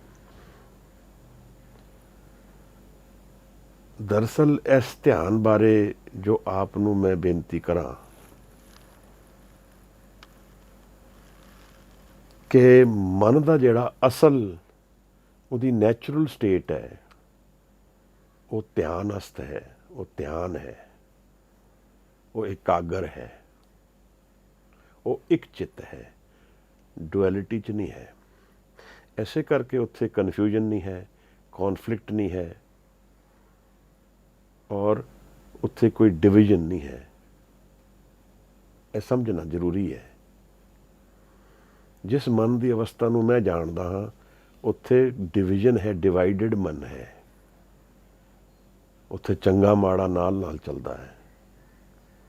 ਪਰ ਇਸ ਮਨ ਦੀ ਅਵਸਥਾ ਵਿੱਚ ਇੱਕ ਧਿਆਨ ਹੈ। ਇੱਥੇ ਮਨ ਦੀ ਡਿਵਿਸਿਵਨੈਸ ਨਹੀਂ ਹੈ।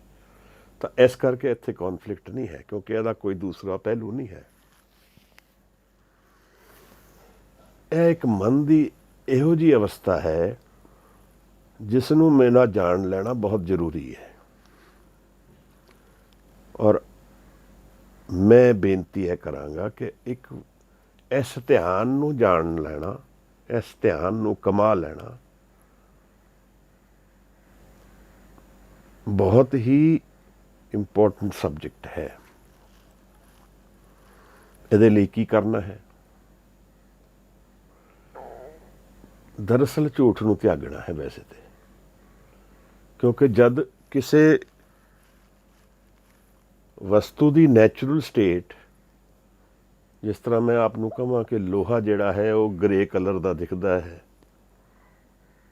ਉਹਦੀ ਇਹ ਨੈਚੁਰਲ ਸਟੇਟ ਹੈ। ਹੁਣ ਉਹਦੇ ਉੱਤੇ ਮੈਂ ਚਿੱਟਾ ਰੰਗ ਕਰ ਦਿਆਂ ਤਾਂ ਉਹ ਚਿੱਟਾ ਦਿਖੇਗਾ।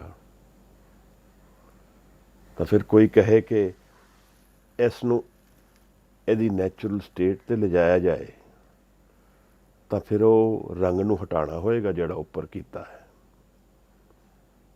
ਜਿਸ ਤਰ੍ਹਾਂ ਉਹਨੂੰ ਹਟਾਵਾਂਗੇ ਉਹ ਆਪਣੀ ਨੈਚੁਰਲ ਸਟੇਟ 'ਤੇ ਆ ਜਾਏਗਾ। ਇਹਦਾ ਮਤਲਬ ਇਹਦੇ ਲਈ ਕਰਨਾ ਇੰਨਾ ਹੀ ਹੈ ਕਿ ਜੋ ਕਰ ਦਿੱਤਾ ਉਸ ਨੂੰ ਹਟਾ ਦੇਣਾ ਹੈ। ਚਿੱਟਾ ਰੰਗ ਕਰ ਦਿੱਤਾ ਉਸ ਨੂੰ ਹਟਾ ਦੇਣਾ ਹੈ। ਇਹੀ ਕਰਨਾ ਹੈ, ਕਿਉਂਕਿ ਉਸ ਲੋਹੇ ਨੂੰ ਨੈਚੁਰਲ ਸਟੇਟ 'ਤੇ ਮੈਂ ਨਹੀਂ ਲਿਜਾ ਸਕਦਾ, ਨਾ ਉਹ ਮੈਂ ਕ੍ਰੀਏਟ ਕਰ ਸਕਦਾ। ਉਹ ਕਰਤਾਰ ਦੀ, ਨਿਰੰਕਾਰ ਦੀ ਬਣੀ ਹੋਈ ਅਵਸਥਾ ਹੈ। ਇਸੇ ਤਰ੍ਹਾਂ ਮਨ ਦੇ ਵਿੱਚ, ਮਨ ਦੇ ਸੱਤ ਵਿੱਚ ਜੋ ਉਹਦੀ ਦਿੱਤੀ ਹੋਈ ਅਵਸਥਾ ਹੈ, ਉਹਦੇ ਵਾਸਤੇ ਮੈਨੂੰ ਕੁਝ ਕਰਨ ਦੀ ਲੋੜ ਨਹੀਂ ਹੈ। ਮੈਨੂੰ ਧਿਆਨ ਵੀ ਕਰਨ ਦੀ ਲੋੜ ਨਹੀਂ ਹੈ। ਮੈਨੂੰ ਝੂਠ ਨੂੰ ਤਿਆਗਣ ਦੀ ਲੋੜ ਹੈ। ਧਿਆਨ ਆਪਣੇ ਆਪ ਹਾਜ਼ਰ ਹੋ ਜਾਏਗਾ ਜੀਵਨ ਵਿੱਚ। ਔਰ ਜਦੋਂ ਇੱਕ ਵਾਰ ਹਾਜ਼ਰ ਹੋ ਗਿਆ, ਫਿਰ ਜਦੋਂ ਅਸੀਂ ਮਨ ਨੂੰ ਉੱਥੋਂ ਹਟਾਵਾਂਗੇ ਕੁਝ ਕਰਨ ਵਾਸਤੇ, ਤਾਂ ਉਸ ਮਨ ਨੂੰ ਦੁਐਤ ਵਿੱਚ ਦਰਸ਼ਨ ਜਾਣਗੇ। ਨਹੀਂ ਤਾਂ ਉਹ ਸਟੇਟ ਨੈਚੁਰਲੀ ਹਾਜ਼ਰ ਰਹੇਗੀ ਜੀਵਨ ਵਿੱਚ।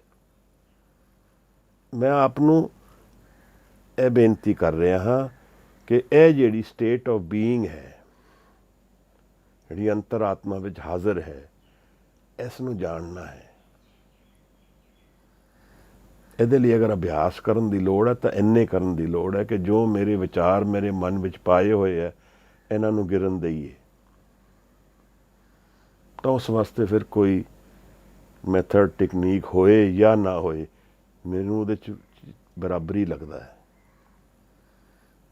ਪਰ ਕਿਉਂਕਿ ਅਸੀਂ ਆਦੀ ਹਾਂ ਕਰਨ ਕਰਕੇ, ਅਸੀਂ ਆਦੀ ਹਾਂ ਟੂ ਡੂ। ਅਸੀਂ ਕਹਿੰਦੇ ਹਾਂ ਕੋਈ ਪ੍ਰੋਬਲਮ ਆਉਂਦੀ ਹੈ, ਕੋਈ ਜੀਵਨ ਵਿੱਚ ਦਿੱਕਤ ਆਉਂਦੀ ਹੈ, ਅਸੀਂ ਹਮੇਸ਼ਾ ਉਹਦਾ ਹੱਲ ਕੁਝ ਕਰਨ ਨਾਲ ਲੱਭਣ ਦੀ ਕੋਸ਼ਿਸ਼ ਕਰਦੇ ਹਾਂ, ਕਿਉਂਕਿ ਸਾਨੂੰ ਲੱਗਦਾ ਹੈ ਕਿ ਕੁਝ ਕਰਨਾ ਚਾਹੀਦਾ ਹੈ। ਦਰਅਸਲ ਤੇ ਇੱਥੇ ਸੰਤੋਖ ਦੇ ਵਿੱਚ ਬੈਠਣਾ ਹੀ ਬਣਦਾ ਹੈ। ਤੇ ਮਨ ਦੇ ਜਿਹੜੇ ਵਿਚਾਰ ਨੇ ਉਹਨਾਂ ਨੂੰ ਗਿਰਨ ਦਈਏ, ਧਿਆਨ ਆਪਣੇ ਆਪ ਹਾਜ਼ਰ ਹੋ ਜਾਏਗਾ, ਕਿਉਂਕਿ ਇਹ ਨੈਚੁਰਲ ਸਟੇਟ ਆਫ ਬੀਇੰਗ ਹੈ। ਮਹਾਰਾਜ, ਇਹ ਥੋੜ੍ਹੀ ਜਿਹੀ ਗੱਲ ਮੈਂ ਇਸ ਕਰਕੇ ਆਪ ਨਾਲ ਸ਼ੇਅਰ ਕਰ ਰਿਹਾ ਕਿਉਂਕਿ ਇਸ ਬਾਰੇ ਬਹੁਤ ਗੱਲਾਂ ਕਈ ਪ੍ਰਚਾਰਕ ਕਰਦੇ ਨੇ, ਔਰ ਕਈ ਮੈਨੂੰ ਲੱਗਦਾ ਹੈ ਇਸ ਤਰ੍ਹਾਂ ਦੀ ਗਾਈਡੈਂਸ ਦੇ ਦਿੰਦੇ ਨੇ ਜਿਹੜੀ ਠੀਕ ਨਹੀਂ ਲੱਗ ਰਹੀ ਮੈਨੂੰ। ਮੈਂ ਆਪ ਨੂੰ ਇਸ਼ਾਰਾ ਕਰ ਰਿਹਾ ਉਸ ਤੱਤ ਗਿਆਨ ਵੱਲ ਜੋ ਮੈਨੂੰ ਸਮਝ ਆਉਂਦਾ ਹੈ ਜਾਂ ਮੈਨੂੰ ਅਗਲਿਆਂ ਨੇ ਸਮਝਾਇਆ ਹੈ। ਦਰਅਸਲ ਇੱਕ ਵਾਰ ਇਸ ਧਿਆਨਸਥ ਜੀਵਨ ਨੂੰ ਜਾਣ ਲਈਏ ਤਾਂ ਜਦੋਂ ਅਸੀਂ ਕੁਝ ਕਾਰਜ ਵੀ ਕਰਾਂਗੇ ਤਾਂ ਇੱਕ ਚਿੱਤ ਹੋ ਕੇ ਕਰਾਂਗੇ। ਕੁਝ ਕਾਰਜ ਇਹੋ ਜਿਹੇ ਨੇ ਜਿੱਥੇ ਇੱਕ ਚਿੱਤ ਹੋ ਕੇ ਨਹੀਂ ਕੀਤਾ ਜਾ ਸਕਦਾ, ਉੱਥੇ ਫਿਰ ਸਾਨੂੰ ਧਿਆਨ ਤੋਂ ਹਟਣਾ ਪਏਗਾ। ਨਹੀਂ ਤਾਂ ਅਸੀਂ ਜਿਸ ਤਰ੍ਹਾਂ ਫਰਜ਼ ਕਰੋ ਅਸੀਂ ਕੋਈ ਕਾਰ ਚਲਾ ਰਹੇ ਹਾਂ ਤਾਂ ਫਿਰ ਇਕਾਗਰ ਮਨ ਵਿੱਚ ਹੀ ਕਾਰ ਚੱਲੇਗੀ। ਇਸ ਇਕਾਗਰ ਮਨ ਦੇ ਵਿੱਚ, ਇਸ ਇਕਾਗਰ ਅਵਸਥਾ ਵਿੱਚ ਹੁਣ ਸ਼ਬਦ ਦੀ ਹਜ਼ੂਰੀ ਬੜੀ ਨੈਚੁਰਲ ਬਣ ਜਾਂਦੀ ਹੈ, ਤਾਂ ਬੈਕ ਆਫ ਦਾ ਮਾਈਂਡ ਇਹ ਸ਼ਬਦ ਦੀ ਕਮਾਈ ਨਾਲ ਨਾਲ ਚੱਲਦੀ ਹੈ। ਐਸੇ ਨੂੰ ਸਾਹਿਬ ਨੇ ਕਿਹਾ, ਜਾਪ ਸੋ ਅਜੱਪਾ ਜਪੇ। ਜਿਹੜਾ 8 ਪਹਿਰ ਦੀ ਗੱਲ ਸਾਹਿਬ ਕਰਦੇ ਨੇ ਉਹ ਕਿਵੇਂ ਪੋਸੀਬਲ ਹੈ? ਮੈਂ ਕੁਝ ਕੰਮ ਕਰ ਰਿਹਾ ਪਰ ਫਿਰ ਵੀ ਮੈਂ ਸ਼ਬਦ ਦੇ ਧਿਆਨ 'ਚ ਹਾਂ। ਐਸੇ ਕਰਕੇ ਹੈ ਕਿਉਂਕਿ ਉਸ ਨੈਚੁਰਲ ਸਟੇਟ ਆਫ ਮਨ ਵਿੱਚ ਸ਼ਬਦ ਦੀ ਹਜ਼ੂਰੀ ਮੇਰੇ ਨਾਲ ਨਾਲ ਹੈ। ਜਿਵੇਂ ਕੋਈ ਗਰਭਵਤੀ ਔਰਤ ਹੁੰਦੀ ਹੈ, ਉਹ ਸਭ ਕਾਰਜ ਕਰਦੀ ਹੈ ਪਰ ਉਹਦਾ ਇੱਕ ਧਿਆਨ ਉਹਦੇ ਬੱਚੇ ਵੱਲ ਹੁੰਦਾ ਹੈ, ਇੱਕ ਧਿਆਨ ਉਹਨੂੰ ਇਸ ਅਵੇਅਰਨੈਸ ਵਿੱਚ ਹੁੰਦਾ ਹੈ ਕਿ ਮੈਂ ਗਰਭਵਤੀ ਹਾਂ। ਇਸੇ ਤਰ੍ਹਾਂ ਗੁਰਮੁਖ ਮਾਰਗ ਵਿੱਚ ਜਦੋਂ ਧਿਆਨ ਔਰ ਸ਼ਬਦ ਦੀ ਕਮਾਈ ਅਸੀਂ ਕਰਦੇ ਹਾਂ ਤਾਂ ਇੱਕ ਧਿਆਨ ਸਾਡਾ ਇਹਦੇ ਵਿੱਚ ਰਹਿੰਦਾ ਹੈ ਕਿ ਜੀਵਨ ਵਿੱਚ ਇੱਕ ਪੋਟੈਂਸ਼ੀਅਲ ਹੈ, ਅਸੀਂ ਉਹਦੇ ਵੱਲ ਤੁਰਨਾ ਹੈ, ਉਹਨੂੰ ਨਾਲ ਨਾਲ ਸੰਭਾਲ ਕੇ ਚੱਲਣਾ ਹੈ। ਔਰ ਇਹ ਬੀਜ ਕਿਵੇਂ? ਮਨ ਦੇ ਬੀਜ ਅਵਸਥਾ ਹੈ, ਮਨ ਦੀ ਅੰਤਰ ਅਵਸਥਾ ਹੈ। ਇਸ ਦੇ ਵਿੱਚ ਚਾਨਣ ਹੋਣ ਨਾਲ ਸਾਰੇ ਜੀਵਨ ਦਾ, ਸਾਰੀ ਸੋਚ ਬਦਲ ਜਾਏਗੀ। ਹੁਣ ਸਾਨੂੰ ਮਨ ਨੂੰ ਰੋਕਣਾ ਨਹੀਂ ਪਏਗਾ ਕਿ ਨਾ ਇੱਧਰ ਨਹੀਂ ਦੇਖਣਾ, ਜਾਂ ਇਹ ਨਹੀਂ ਕਹਿਣਾ, ਜਾਂ ਇੱਧਰ ਨਹੀਂ ਜਾਣਾ। ਹੁਣ ਉਹ ਆਪਣੇ ਆਪ ਹੀ ਉਸ ਤਰ੍ਹਾਂ ਰੰਗਿਆ ਗਿਆ ਹੈ। ਜਦੋਂ ਉਸ ਨੂੰ, ਮਨ ਨੂੰ ਕਿਸੇ ਕਾਰਜ ਤੋਂ ਆਨੰਦ ਆਏਗਾ ਹੀ ਨਹੀਂ ਤਾਂ ਉੱਥੋਂ ਟੁੱਟ ਆਪਣੇ ਆਪ ਜਾਏਗਾ ਉਹ। ਇਹ ਅਸਲ ਵਿੱਚ ਸ਼ਬਦ ਸੁਰਤ ਦੀ ਇਹੀ ਕਮਾਈ ਹੈ। ਜਦੋਂ ਬੀਬਾ ਉਸ ਦਿਨ ਪੁੱਛਦੇ ਸਨ ਇੱਕ ਪ੍ਰਸ਼ਨ, ਮੈਨੂੰ ਯਾਦ ਨਹੀਂ ਐਗਜ਼ੈਕਟਲੀ, ਪਰ ਉਹ ਐਗਜ਼ੈਕਟ ਰੈਫਰੈਂਸ ਐਸੇ ਨਾਲ ਹੈ।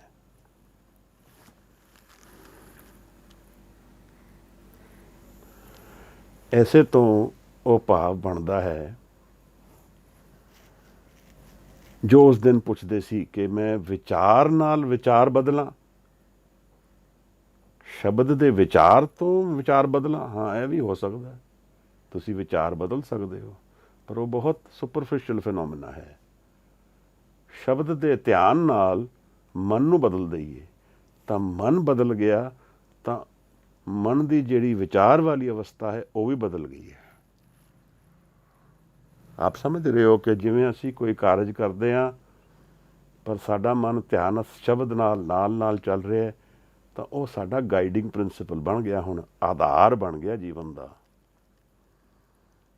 ਹੁਣ ਉੱਥੇ ਕੋਈ ਮੈਨੂੰ ਆਪਣੇ ਆਪ ਨੂੰ ਥਾਟ ਨਾਲ ਰੋਕਣਾ ਨਹੀਂ ਪੈਂਦਾ ਬਾਰ-ਬਾਰ ਕਿ ਇਹ ਕਾਰਜ ਨਹੀਂ ਕਰਨਾ ਹੈ। ਉਹ ਤਾਂ ਮੈਂ ਇਸ ਕਰਕੇ ਕਰਦਾ ਕਿ ਮੇਰਾ ਨੈਚੁਰਲ ਸਟੇਟ ਹੀ ਇਸੇ ਤਰ੍ਹਾਂ ਹੈ। ਇਹ ਜਿਹੜਾ ਸ਼ਬਦ ਧਿਆਨ ਹੈ, ਇਹਨੂੰ ਲਾਈਟਲੀ ਜੀਵਨ ਵਿੱਚ ਨਹੀਂ ਲੈਣਾ, ਮੈਨੂੰ ਇਹ ਲੱਗਦਾ ਹੈ।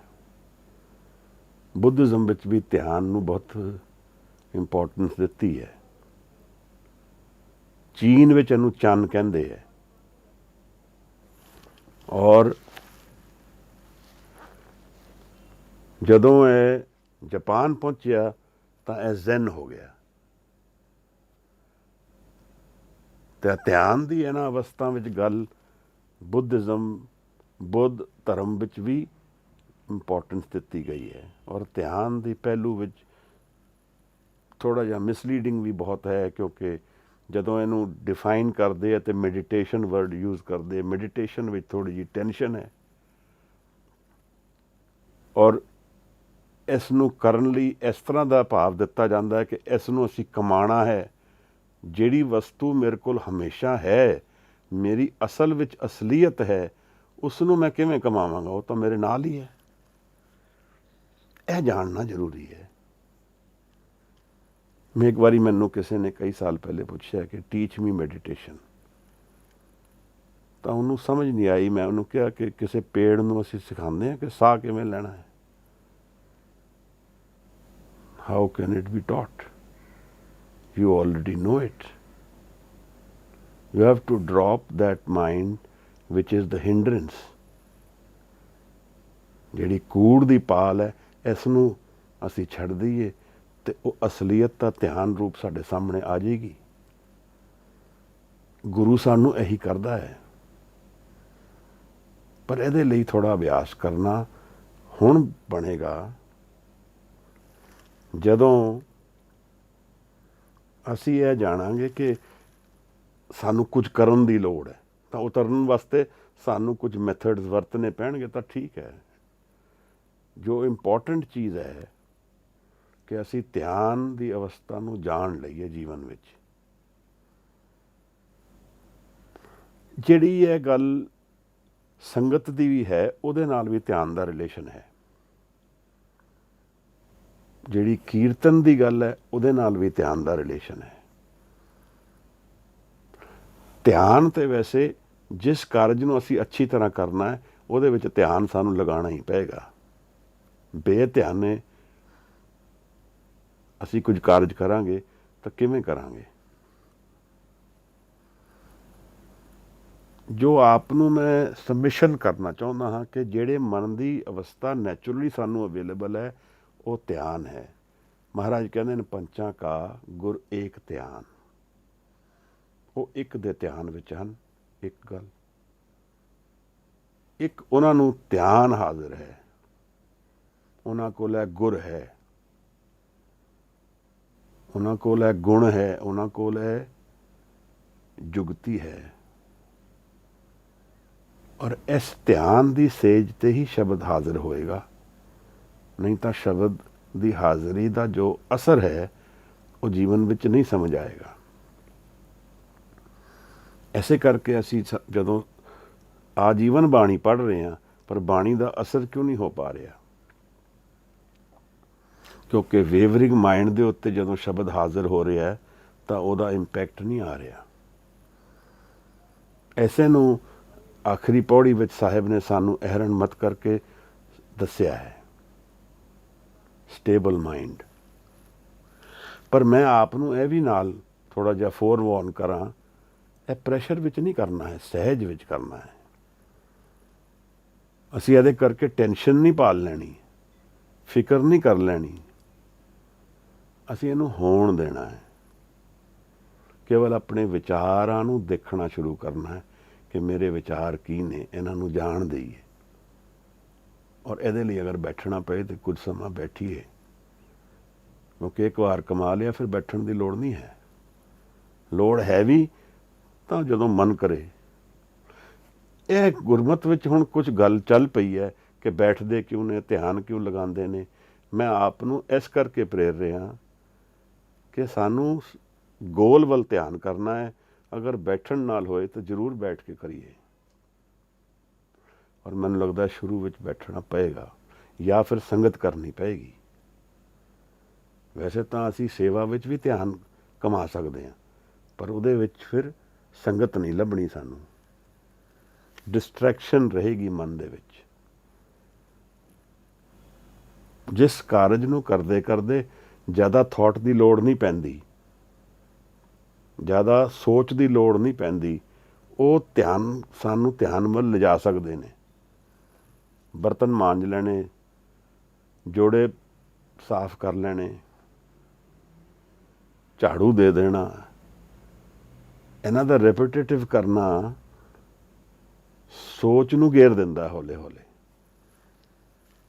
ਵਿਚਾਰ ਨੂੰ ਘੇਰ ਦਿੰਦਾ, ਹੌਲੇ ਹੌਲੇ। ਇਹ ਜਿਹੜਾ ਧਿਆਨ ਸ਼ਬਦ ਸਾਹਿਬ ਨੇ ਸਾਨੂੰ ਹਾਜ਼ਰ ਕੀਤਾ ਹੈ, ਇਹ ਕੁੰਜੀ ਹੈ ਕਾਫੀ ਹੱਦ ਤੱਕ। ਕੀ ਹੈ? ਚਾਬੀ ਹੈ। ਤਾਂ ਮੈਂ ਅਗਰ ਅੰਤਰ-ਆਤਮਾ ਵਿੱਚ ਧਿਆਨ ਨੂੰ ਜਾਣ ਲਿਆ ਤਾਂ ਉਸ ਧਿਆਨ ਵਿੱਚ ਫਿਰ ਮੈਂ ਨਹੀਂ ਹਾਂ, ਸਿਰਫ ਧਿਆਨ ਹੈ। ਉੱਥੇ ਮੈਂ ਨਹੀਂ ਹਾਂ, ਤਾਂ ਹੀ ਧਿਆਨ ਹੈ। ਮੇਰੇ ਵਿਚਾਰ ਨਹੀਂ ਹਨ।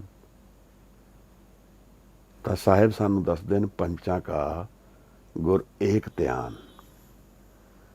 ਉਹਨਾਂ ਕੋਲ ਇੱਕ ਤਾਂ ਧਿਆਨ ਹੈ, ਉਹਨਾਂ ਕੋਲ ਇੱਕ ਧਿਆਨ ਹੈ, ਉਹਨਾਂ ਕੋਲ ਧਿਆਨ ਹੈ।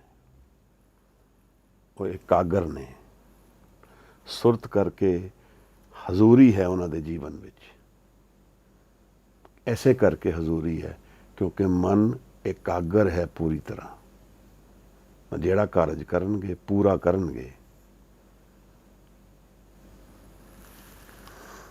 ਇੱਕ ਬਹੁਤ ਉੱਚਾ ਪੜਾਅ ਹੈ ਜਿਹੜਾ ਸਾਹਿਬ ਨੇ ਸਾਨੂੰ ਅੱਜ ਦੱਸਿਆ ਹੈ।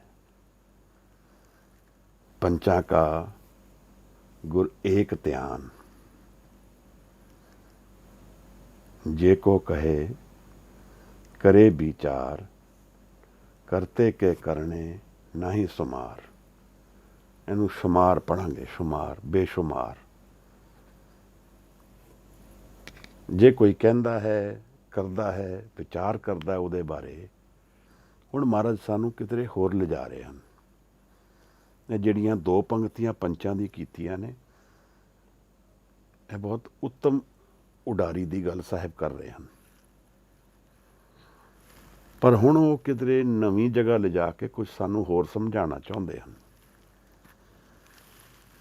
ਉਹ ਕਹਿ ਰਹੇ ਹਨ, ਜੇ ਕੋ ਵਿਚਾਰ ਕਰਦਾ ਹੈ। ਗੱਲ ਕੀ ਹੈ ਕਿ ਇਸ ਦੁਨੀਆ ਵਿੱਚ ਸੱਤ ਨੂੰ ਜਾਣਨ ਵਾਲੇ ਜੋ ਹਨ, ਉਹ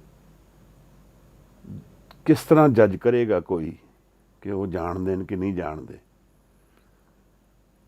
ਤਾਂ ਜਿਹੜੇ ਨਹੀਂ ਜਾਣਦੇ ਉਹ ਇੱਕ ਪਖੰਡ ਕਰਦੇ ਹੈ, ਉਹ ਗਿਣਤੀਆਂ ਸ਼ੁਰੂ ਕਰ ਦਿੰਦੇ ਦੁਨੀਆ ਬਾਰੇ, ਜਦ ਕਿ ਹਰ ਗਿਣਤੀ ਮਾਇਆ ਹੈ। ਉਹਨਾਂ ਨੇ ਆਪਣੇ ਆਪ ਹੀ ਕੁਝ ਡਿਫਾਈਨ ਕਰ ਦਿੱਤਾ, ਕੁਝ ਕਹਿ ਦਿੱਤਾ, ਔਰ ਸਾਨੂੰ ਉਹਦਾ ਕੋਈ ਜੱਜਮੈਂਟ ਹੈ ਨਹੀਂ ਵੀ ਇਹ ਠੀਕ ਹੈ ਕਿ ਗਲਤ ਹੈ। ਜਿਵੇਂ ਪੁਰਾਤਨ ਸਮੇਂ 'ਚ ਮੰਨਿਆ ਜਾ ਰਿਹਾ ਸੀ ਕਿ ਸ੍ਰਿਸ਼ਟੀ ਇੱਕ ਧੌਲ ਬਲਦ 'ਤੇ ਖੜੀ ਹੈ, ਇੱਕ ਬੁੱਲ 'ਤੇ ਖੜੀ ਹੈ।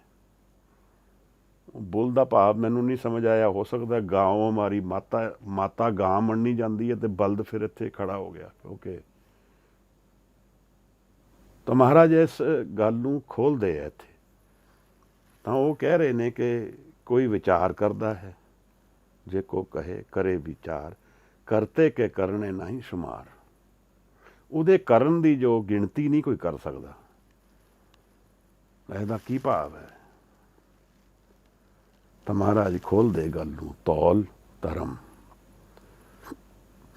ਇਹ ਜਿਹੜਾ ਧੌਲ ਹੈ ਤੁਸੀਂ ਕਹਿੰਦੇ ਹੋ, ਮਹਾਰਾਜ ਕਹਿੰਦੇ ਇਹ ਦਰਅਸਲ ਧਰਮ ਹੈ। ਔਰ ਇਹ ਧਰਮ ਕੀ ਹੈ? ਦਇਆ ਕਾ ਪੂਤ ਹੈ। ਦੇਖੋ, ਅਧਿਆਤਮ ਮਾਰਗ ਵਿੱਚ, ਬ੍ਰਹਮ ਗਿਆਨੀ ਅਵਸਥਾ ਵਿੱਚ ਜੋ ਜਾਣਦਾ ਹੈ, ਉਹਨੂੰ ਫਿਰ ਨਾਲ ਕੋਈ ਪ੍ਰੂਫ ਨਹੀਂ ਦੇਣੇ ਪੈਂਦੇ। ਆਇਨਸਟਾਈਨ ਨੇ ਕਿਤਨੀਆਂ ਥਿਊਰੀਆਂ ਬਣਾਈਆਂ ਆਪਣੇ ਜੀਵਨ ਵਿੱਚ, ਸ਼ਾਇਦ ਆਪ ਨੂੰ ਨਹੀਂ ਪਤਾ। ਉਹਨੇ ਪ੍ਰੂਵ ਕੁਝ ਵੀ ਨਹੀਂ ਕੀਤਾ, ਉਹਦੇ ਕੋਲ ਸੀਗਾ ਹੀ ਨਹੀਂ ਕੁਝ ਪ੍ਰੂਵ ਕਰਨ ਲਈ। ਹੁਣ E=mc² ਕੋਈ ਲੈਬੋਰੇਟਰੀ ਵਿੱਚ ਪ੍ਰੂਵ ਨਹੀਂ ਸੀ ਹੋ ਸਕਦਾ ਉਹਦੇ ਜੀਵਨ ਵਿੱਚ। ਤਾਂ ਉਹ ਆਪਣੇ ਬਾਅਦ ਪ੍ਰੂਵ ਹੋਇਆ। ਉਹਦੇ ਰਿਲੇਟਿਵਿਟੀ ਦੀ ਥਿਊਰੀ ਜਿਹੜੀ ਹੈ ਉਹ ਉਹਦੇ ਬਾਅਦ ਪ੍ਰੂਵ ਹੋਈ। ਜਿਹੜਾ ਜਾਣਦਾ ਸੀ ਉਹਨੇ ਗੱਲ ਕਰ ਦਿੱਤੀ ਜਾਣਨ ਵਾਲੀ। ਸਾਹਿਬ ਕਹਿ ਰਹੇ ਨੇ ਕਿ ਇਹ ਜਿਹੜੀ ਧੌਲ ਦੀ ਗੱਲ ਤੁਸੀਂ ਕਰਦੇ ਹੋ, ਜਿੱਥੇ ਸਾਰੀ ਸ੍ਰਿਸ਼ਟੀ ਧੌਲ ਬੁਲਦ ਤੇ ਖੜੀ ਹੈ, ਇਹ ਦਰਅਸਲ ਧਰਮ ਤੇ ਖੜੀ ਹੈ। ਇਹਦਾ ਬੜਾ ਵੱਡਾ ਮੀਨਿੰਗ ਬਣਦਾ ਹੈ ਧਰਮ ਦਾ, ਇੱਥੇ ਗਹਿਨ ਹੈ। ਕਿਵੇਂ ਕਿ ਧਰਮ ਦੋ ਤਰ੍ਹਾਂ ਨਾਲ ਸਮਝਿਆ ਜਾ ਸਕਦਾ ਹੈ। ਇੱਕ ਉਹਦਾ ਨੇਚਰ, ਕਿਸੇ ਚੀਜ਼ ਦਾ ਨੇਚਰ।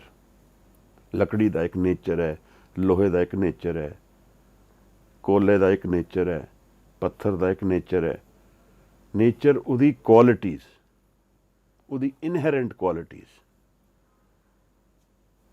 ਜਿਵੇਂ ਮਨ ਦਾ ਇੱਕ ਅਸਲ ਇਨਹੈਰੈਂਟ ਕੁਆਲਿਟੀ ਹੈ ਆਨੰਦ ਔਰ ਜੋਤ, ਇਹ ਉਹਦਾ ਧਰਮ ਹੈ, ਉਹਦਾ ਨੇਚਰ ਹੈ। ਨਾਲ ਇਹਨੂੰ ਡਿਊਟੀ ਵੀ ਕਿਹਾ ਜਾ ਸਕਦਾ, ਇਹ ਉਸ ਦੀ ਡਿਊਟੀ ਹੈ। ਜਿਵੇਂ ਸਮਝ ਲਈਏ ਕਿ ਵੀ ਸੂਰਜ ਨੂੰ ਰੋਜ਼ ਦਰਸ਼ਨ ਦੇਣੇ ਆ, ਇਹਦੀ ਡਿਊਟੀ ਬੰਨੀ ਹੈ ਰੱਬ ਨੇ ਸਮਝਣ ਵਾਸਤੇ। ਇਹ ਧਰਮ ਜਿਹੜਾ ਹੈ, ਇਹ ਹੁਕਮ ਦੇ ਪ੍ਰਗਟਾਵੇ ਦੀ ਗੱਲ ਹੋ ਰਹੀ ਹੈ। ਇਹ ਸਾਰੀ ਸ੍ਰਿਸ਼ਟੀ ਦਾ ਆਧਾਰ ਹੈ। ਔਰ ਇਹ ਆਇਆ ਕਿੱਥੋਂ ਹੈ? ਇਹ ਦਇਆ ਦਾ ਪੂਤ ਹੈ। ਦਇਆ ਕਰਕੇ ਧਰਮ ਆਇਆ ਹੈ। ਨਿਰੰਕਾਰ ਨੇ ਦਇਆ ਕੀਤੀ, ਧਰਮ ਬਣਾਇਆ, ਹਰ ਇੱਕ ਚੀਜ਼ ਦੀ ਡਿਊਟੀ ਲਗਾਈ, ਉਹਦਾ ਨੇਚਰ ਬਣਾਇਆ ਔਰ ਉਹ ਆਪਣੇ ਪਹਿਰੇ 'ਤੇ ਹਾਜ਼ਰ ਕੀਤੀ। ਉਹ ਸ਼ਬਦ ਫਿਰ ਅੱਗੇ ਦੱਸਦੇ ਨੇ, ਸੰਤੋਖ ਥਾਪ ਰੱਖਿਆ। ਥਾਪ ਰੱਖਿਆ, ਸਟੇਬਲ ਕਰਤਾ, ਉਹਨੂੰ ਬੈਲੈਂਸ ਵਿੱਚ ਰੱਖ ਦਿੱਤਾ।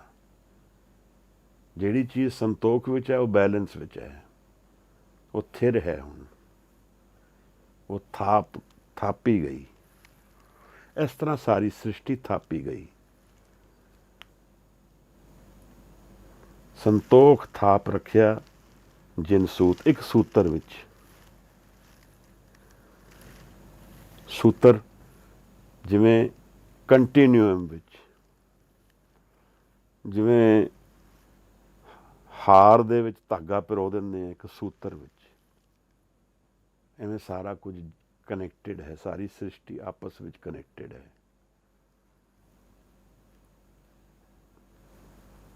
ਮਹਾਰਾਜ ਨੇ 3 ਸ਼ਬਦ ਇੱਥੇ ਪ੍ਰਗਟ ਕਰ ਦਿੱਤੇ, ਧਰਮ, ਦਇਆ ਔਰ ਸੰਤੋਖ। ਕਿਹੜੀ ਵੀ ਮਨ ਦੀ ਅਵਸਥਾ ਜੋ 3 ਸ਼ਬਦਾਂ ਨੂੰ ਕਮਾਏਗੀ ਉਹ ਧਰਮ ਵੱਲ ਚੱਲੇਗੀ, ਨਹੀਂ ਤਾਂ ਧਾਰਮੀ ਨਹੀਂ ਕਹਿ ਸਕਦੇ। ਚਾਹੇ ਉਹ ਮੇਰਾ ਮਨ ਹੈ, ਚਾਹੇ ਉਹ ਮੇਰਾ ਪਰਿਵਾਰ ਹੈ, ਮੇਰਾ ਸ਼ਹਿਰ ਹੈ, ਮੇਰਾ ਦੇਸ਼ ਹੈ, ਮੇਰੀ ਦੁਨੀਆ ਹੈ। ਇਹਨੂੰ ਮੈਂ ਵਿਚਾਰਦਾ ਸੀ ਕੱਲ੍ਹ, ਤਾਂ ਇੱਕ ਭਾਵ ਉੱਠਿਆ ਮਨ ਵਿੱਚ ਕਿ ਅੱਜ ਅਗਰ ਅਸੀਂ ਸਾਰੀ ਸ੍ਰਿਸ਼ਟੀ ਨੂੰ ਦੇਖੀਏ ਤਾਂ ਇਹਨਾਂ ਸ਼ਬਦਾਂ ਦੇ ਆਧਾਰ 'ਤੇ ਅਗਰ ਜੱਜ ਕਰੀਏ, ਕਸੌਟੀ ਬਣਾਈਏ ਕਿ ਧਰਮ, ਦਇਆ ਔਰ ਸੰਤੋਖ ਕਿਹਨਾਂ ਕੌਨਸੈਪਟਸ ਵਿੱਚ ਅਵੇਲੇਬਲ ਹੈ, ਤਾਂ ਮੈਂ ਇਹ ਭਾਵ ਰੱਖਦਾ ਵਾਂ ਕਿ ਈਵਨ ਨੇਸ਼ਨ ਵੀ ਡਰੋਪ ਹੋ ਜਾਂਦਾ ਇੱਥੇ। ਕਿਉਂਕਿ ਜੋ ਨੇਸ਼ਨ ਬਿਲਡਿੰਗ ਹੈ ਉਹ ਦਇਆ ਦੇ ਆਧਾਰ 'ਤੇ ਨਹੀਂ ਖੜੀ ਹੈ, ਨਾ ਹੀ ਉਹ ਸੰਤੋਖ ਦੇ ਆਧਾਰ 'ਤੇ, ਉਹ ਜ਼ਬਰ ਔਰ ਜ਼ਬਰਦਸਤੀ ਦੇ ਆਧਾਰ 'ਤੇ ਖੜੀ ਹੈ, ਜ਼ੋਰ ਦੇ ਆਧਾਰ 'ਤੇ ਖੜੀ ਹੈ। ਕਿਸੇ ਵੀ ਨੇਸ਼ਨ ਬਿਲਡਿੰਗ ਨੂੰ ਅਲਟੀਮੇਟ ਪਾਵਰ ਉਹਦੀ ਕਿੱਥੋਂ ਆ ਰਹੀ ਹੈ? ਉਹਦੀ ਆਰਮੀ ਤੋਂ ਆ ਰਹੀ ਹੈ। ਅਗਰ ਕੋਈ ਕਾਨੂੰਨ ਨਹੀਂ ਮੰਨਦਾ ਤੇ ਉਹਨੂੰ ਡਰਾਇਆ ਜਾਂਦਾ, ਫਿਰ ਤਾਂ ਡਰ ਆਧਾਰ ਹੈ ਇੱਥੇ। ਨਾ ਸੰਤੋਖ, ਨਾ ਦਇਆ, ਨਾ ਧਰਮ। ਇਹ ਬੜੀ ਅਜੀਬ ਗੱਲ ਹੈ ਕਿ ਅੱਜ ਦੀ ਸਾਰੀ ਸੁਸਾਇਟੀ ਦੀ ਬਣਤ ਜਿਹੜੀ ਹੈ ਉਹ ਇਹਨਾਂ ਸਾਰੇ ਅਸੂਲਾਂ ਤੋਂ ਪਰੇ ਹੈ।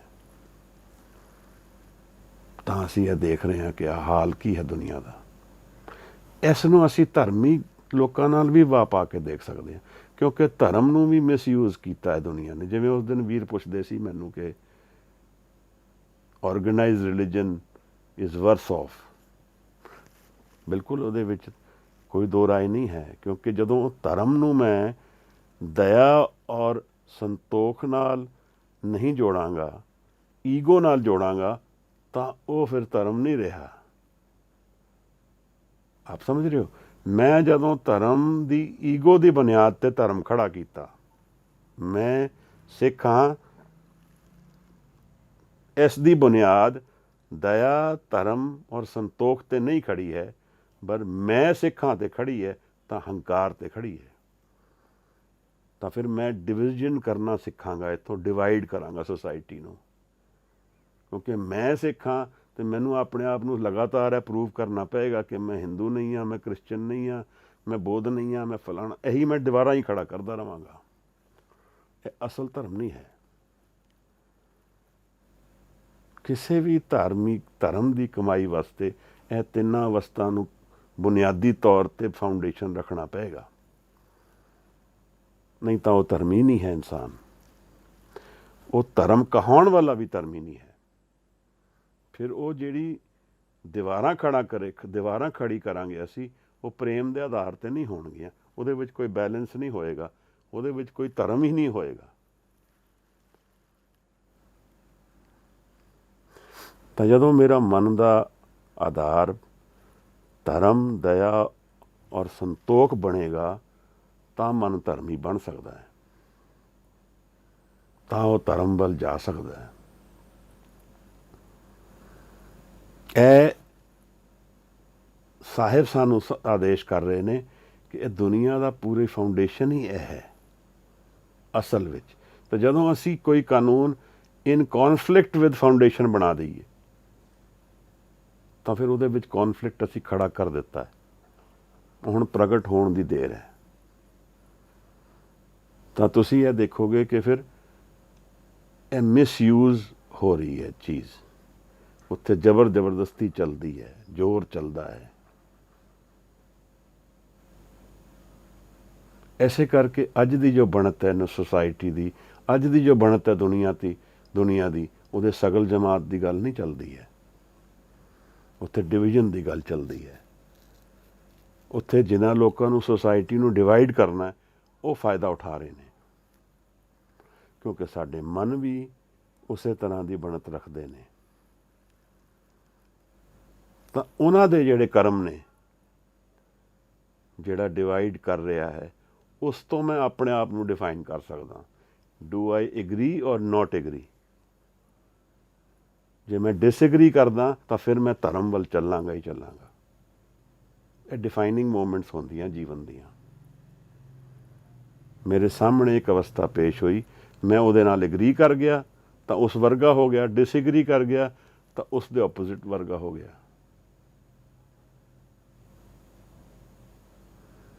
ਸਾਹਿਬ ਸਾਨੂੰ ਸ੍ਰਿਸ਼ਟੀ ਦੇ ਆਧਾਰ ਦੀ ਗੱਲ ਸਮਝਾਉਂਦੇ ਨੇ।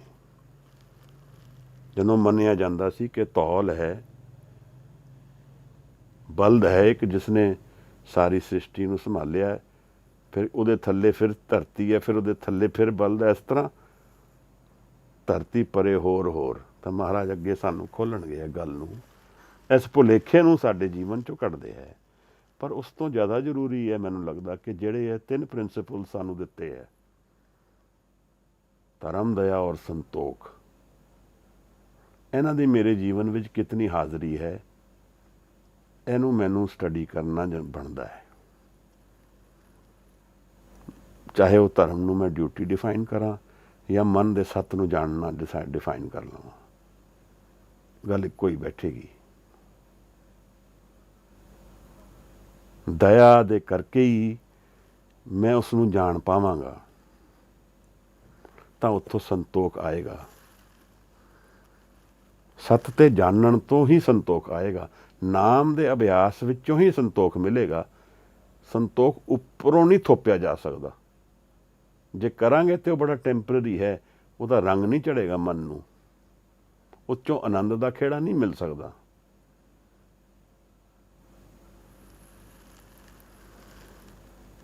ਮਹਾਰਾਜ ਕਹਿੰਦੇ ਨੇ, ਸੰਤੋਖ ਥਾਪ ਰੱਖਿਆ ਜਿਨ ਸੂਤ। ਥਾਪਿਆ ਹੋਇਆ ਸੰਤੋਖ ਹੈ, ਸੂਤਿਆ ਹੈ, ਇੱਕੋ ਲੜੀਦਾਰ ਕਨੈਕਟਡ ਹੈ ਸਭ ਕੁਝ। ਆਪ ਨਾਲ ਮੈਂ ਸ਼ੇਅਰ ਕੀਤਾ ਸੀ ਕਿ ਆਇਰਨ ਕਿਤਨੀ ਦੂਰ ਬਣਦਾ ਹੈ, ਕਦੋਂ ਬਣਦਾ ਹੈ, ਉਹ ਸਾਡੇ ਖੂਨ ਨੂੰ ਚਲਾਉਂਦਾ ਹੈ, ਕਿਵੇਂ ਅਸੀਂ ਕਨੈਕਟਡ ਹਾਂ। ਜੇ ਕੋ ਬੁਝੇ ਹੋਵੇ ਸਚਿਆਰ, तवले ऊपर केता पार। धरती होर परे होर होर, तिसते पार तले कमण जोर। ਇਹ ਗੱਲ ਉਦੋਂ ਚੱਲਦੀ ਸੀ ਕਿ ਵੀ ਇੱਕ ਬਲ ਦਾ ਫਿਰ ਧਰਤੀ ਹੈ, ਫਿਰ ਬਲ ਦਾ ਫਿਰ ਧਰਤੀ ਹੈ, ਤੇ ਮਹਾਰਾਜ ਕਹਿੰਦੇ ਕਿੱਥੇ ਕਿਤਨੇ ਭਾਰ ਆਣੇ ਹੈ ਇਹਦੇ, ਕਿੱਥੇ ਤੱਕ ਉਸ ਬਲ ਤੇ ਜਿਹੜਾ ਆਖਰੀ ਖੜਾ ਹੈ ਉਸ ਤੇ ਕਿੰਨਾ ਭਾਰ ਹੈ, ਫਿਰ ਆਖਰੀ ਬਲਦ ਕਿਸ ਤੇ ਖੜਾ ਹੈ। ਬੜੀ ਇਲੌਜੀਕਲ ਜੀ ਇੱਕ ਗੱਲ ਚੱਲ ਰਹੀ ਹੈ ਜਿਹੜੀ ਮਹਾਰਾਜ ਕੱਟ ਰਹੇ ਹੈ, ਸਾਨੂੰ ਦੱਸ ਰਹੇ ਹੈ ਕਿ ਬਈ ਇਹ ਧਰਤੀ ਦੇ ਜਿਹੜੇ ਖੜੇ ਹੋਣ ਦੀ ਬਲ ਦੀ ਗੱਲ ਹੈ, ਇਹਨੂੰ ਧਰਮ ਜਾਣੋ ਜੋ ਦਇਆ ਦਾ ਪੁੱਤ ਹੈ। ਧਰਮ ਦੇ ਆਧਾਰ ਤੇ ਸ੍ਰਿਸ਼ਟੀ ਚੱਲ ਰਹੀ ਹੈ, ਸਭ ਕੁਝ ਥਾਪਿਆ ਹੋਇਆ ਉਸਨੇ।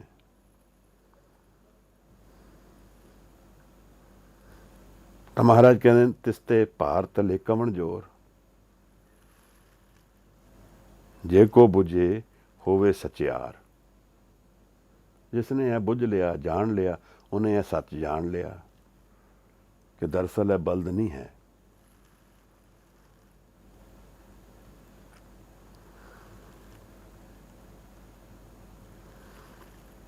फिर अगे दस दिन साहिब,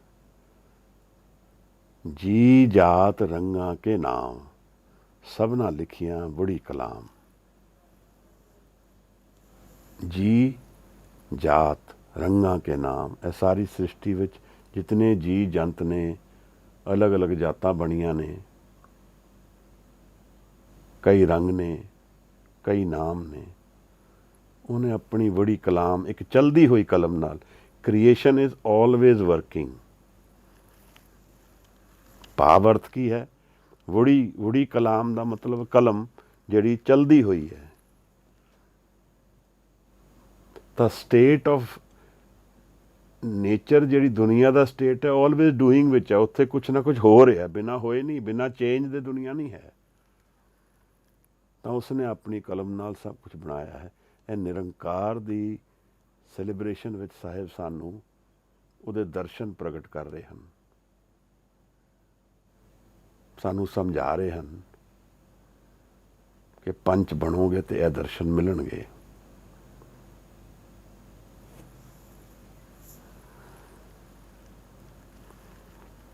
यह लेखा लिख जाने कोए, लेखा लिखिया केता होए। महाराज कहते ने सारी सृष्टि की जिहड़ी कायनात है, ਇਹਦਾ कोई लेखा कोई लिख ले। अगर कोई लिखे भी तो यह कितना वड्डा लेखा होएगा।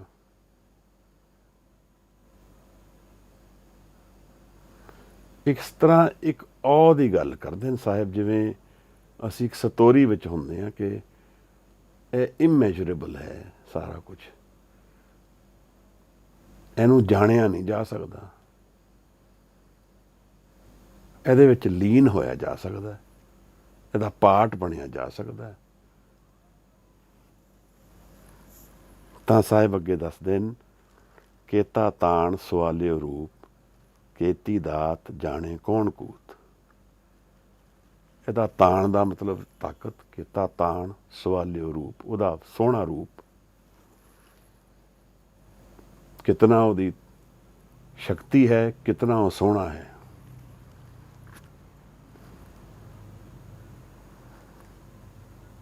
सोण का की मतलब होया, और शक्ति की है। यह सारी शक्ति उसकी निरंकार दे प्रगटावे की शक्ति है जिहड़ी मेरे और तुहाडे अंदर चल रही है। वो कॉन्फ्लिक्ट विच नहीं है, वो सोहनी है, वो एक बहाव विच फ्लो कर रही है। केता ताण सवालियो रूप, साहिब नूं दर्शन हो रहे ने कि बहुत सोहने रूप ने, बहुत सोहने उहदे दर्शन ने। केता ताण सवालियो रूप, केती दात जाने कौन कूत। यह कौन जान सकता है। कूत होंदा गिणन वाला। यह कितनी वड्डी दात है, यह कौन जान सकता है।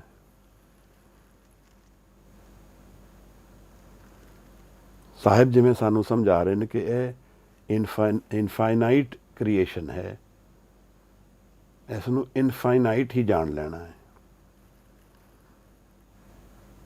ਜਿਵੇਂ ਆਪਣੀ ਹੋਂਦ ਨੂੰ ਸਮਝ ਲੈਣਾ ਇਹਦੇ ਵਿੱਚ। ਪਰ ਇਸ ਪੰਚ ਦੀ ਜਿਹੜੀ ਆਖਰੀ ਲਾਈਨਾਂ ਨੇ, ਮੈਨੂੰ ਲੱਗਦਾ ਮਹਾਰਾਜ ਨੇ ਉੱਥੇ ਇੱਕ ਬੈਂਚਮਾਰਕ ਕ੍ਰੀਏਟ ਕਰ ਦਿੱਤਾ ਹੈ ਜੀਵਨ ਦਾ, ਤਤ ਗਿਆਨ ਨੂੰ ਜਾਣਨ ਦੀ ਅਵਸਥਾ ਦਾ। ਅੱਗੇ ਚੱਲ ਕੇ ਅਸੀਂ ਸਮਝਾਂਗੇ। ਤਿਸਤੇ ਹੋਏ ਲਖ ਦਰਿਆਓ, ਕੀਤਾ ਪਸਾਓ ਏਕੋ ਕੁਆਓ, ਤਿਸਤੇ ਹੋਏ ਲਖ ਦਰਿਆਓ। ਇਹ ਸਭ ਕੁਝ ਉਹਨੇ ਆਪਣੀ ਇੱਕ ਆਵਾਜ਼ ਨਾਲ ਕ੍ਰੀਏਟ ਕਰ ਦਿੱਤਾ ਹੈ। ਇਹ ਸਾਇੰਸ ਮੰਨਦੀ ਹੈ ਬਿਗ ਬੈਂਗ ਥਿਊਰੀ, ਕਿ ਬਿਗ ਬੈਂਗ ਹੋਇਆ। ਮਹਾਰਾਜ ਕਹਿੰਦੇ ਨੇ ਇੱਕੋ ਆਵਾਜ਼ ਨਾਲ ਕ੍ਰੀਏਟ ਹੋ ਗਿਆ। ਉਹਦੀ ਕ੍ਰੀਏਸ਼ਨ ਉਹਦੇ ਹੁਕਮ ਵਿੱਚ ਕ੍ਰੀਏਟ ਹੋ ਗਿਆ। ਕੀਤਾ ਪਸਾਓ ਏਕੋ ਕੁਆਓ, ਤਿਸਤੇ ਹੋਏ ਲਖ ਦਰਿਆਓ। ਦਰਿਆ ਤੋਂ ਭਾਵ ਸਿਰਫ ਦਰਿਆ ਨਹੀਂ ਹੈ, ਸਾਰੀ ਸ੍ਰਿਸ਼ਟੀ, ਸਾਰੀ ਕਾਇਨਾਤ, ਲੱਖਾਂ ਹੀ ਲੱਖਾਂ ਅਨਕਾਊਂਟੇਬਲ। ਕੁਦਰਤ ਕਵਣ ਕਹਾ ਵਿਚਾਰ, ਵਾਰਿਆ ਨਾ ਜਾਵਾਂ ਏਕ ਵਾਰ, ਜੋ ਤੁਧ ਭਾਵੈ ਸਾਈ ਭਲੀ ਕਾਰ, ਤੂੰ ਸਦਾ ਸਲਾਮਤ ਨਿਰੰਕਾਰ। मैं पहले दो आखिरी पंक्तियां ते पहले ध्यान कर लीए। जो तुद पावे साई भली कार। मेरे मन की गल नहीं है हुण, जो मैनू पांदा है मैं उसे तो खुशी लभदा हाँ। जो मैं चाहुंदा हाँ वो हो जाए तो आनंद हो जाएगा। जो मैं चाहुंदा हाँ वो सब पूरा हो जाए तो मैं सुखी हो जावांगा। महाराज कहते नहीं, जो तुद पावे साई भली कार। जो वो चाहुंदा है उही, उहदे विच ही मेरा भला है, उहदे विच सरबत दा भला है। तो जदों मैं अपने आप नूं मेरे हंकार दे आधार ते अपनी भावनावां खड़ियां करदा वां, तो मैं अपने आप नूं उसकी कार तो तोड़ लैंदा हाँ। मैं अपनी एक अलग होंद बना लैंदा हाँ। हुण मेरे जीवन का कॉन्फ्लिक्ट, कन्फ्यूजन, केओस, यह सारा इत्थों हुण शुरू होएगा, क्योंकि शब्द तो टुट के मेरा जीवन चल पिया। बड़ी उच्ची गल महाराज ने की है। जो वो चाहुंदा है मैं तो सदा ही चाहुंदा रहिंदा हाँ। उहदे चाहण की गल तो मैनूं पता ही नहीं है। मैं तो अपनी मंग विच ही सारा जीवन कढ़दा रहिंदा हाँ। मेरी मंगां ही नहीं पूरीआं हुंदियां, तो मैं उसनूं किस तरह जाण लवांगा। साहिब कहंदे ने जदों ध्यान आएगा जीवन विच, धर्म, दया और संतोख नाल जीवन शब्द दे नाल हाजिर होएगा, तो फिर जो तुद पावे साई भली कार। फिर दूसरी गल साहिब कहंदे ने,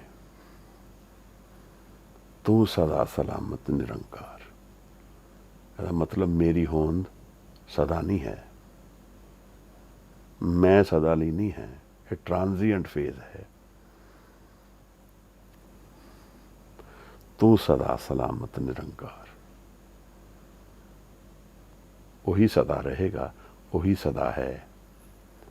उसे नू जान लेना सदा का हिस्सा हो जाना है। देखो महाराज ने कित्थे ले आए ने, 16वीं पौड़ी है, किधर दे दर्शन करा रहे ने।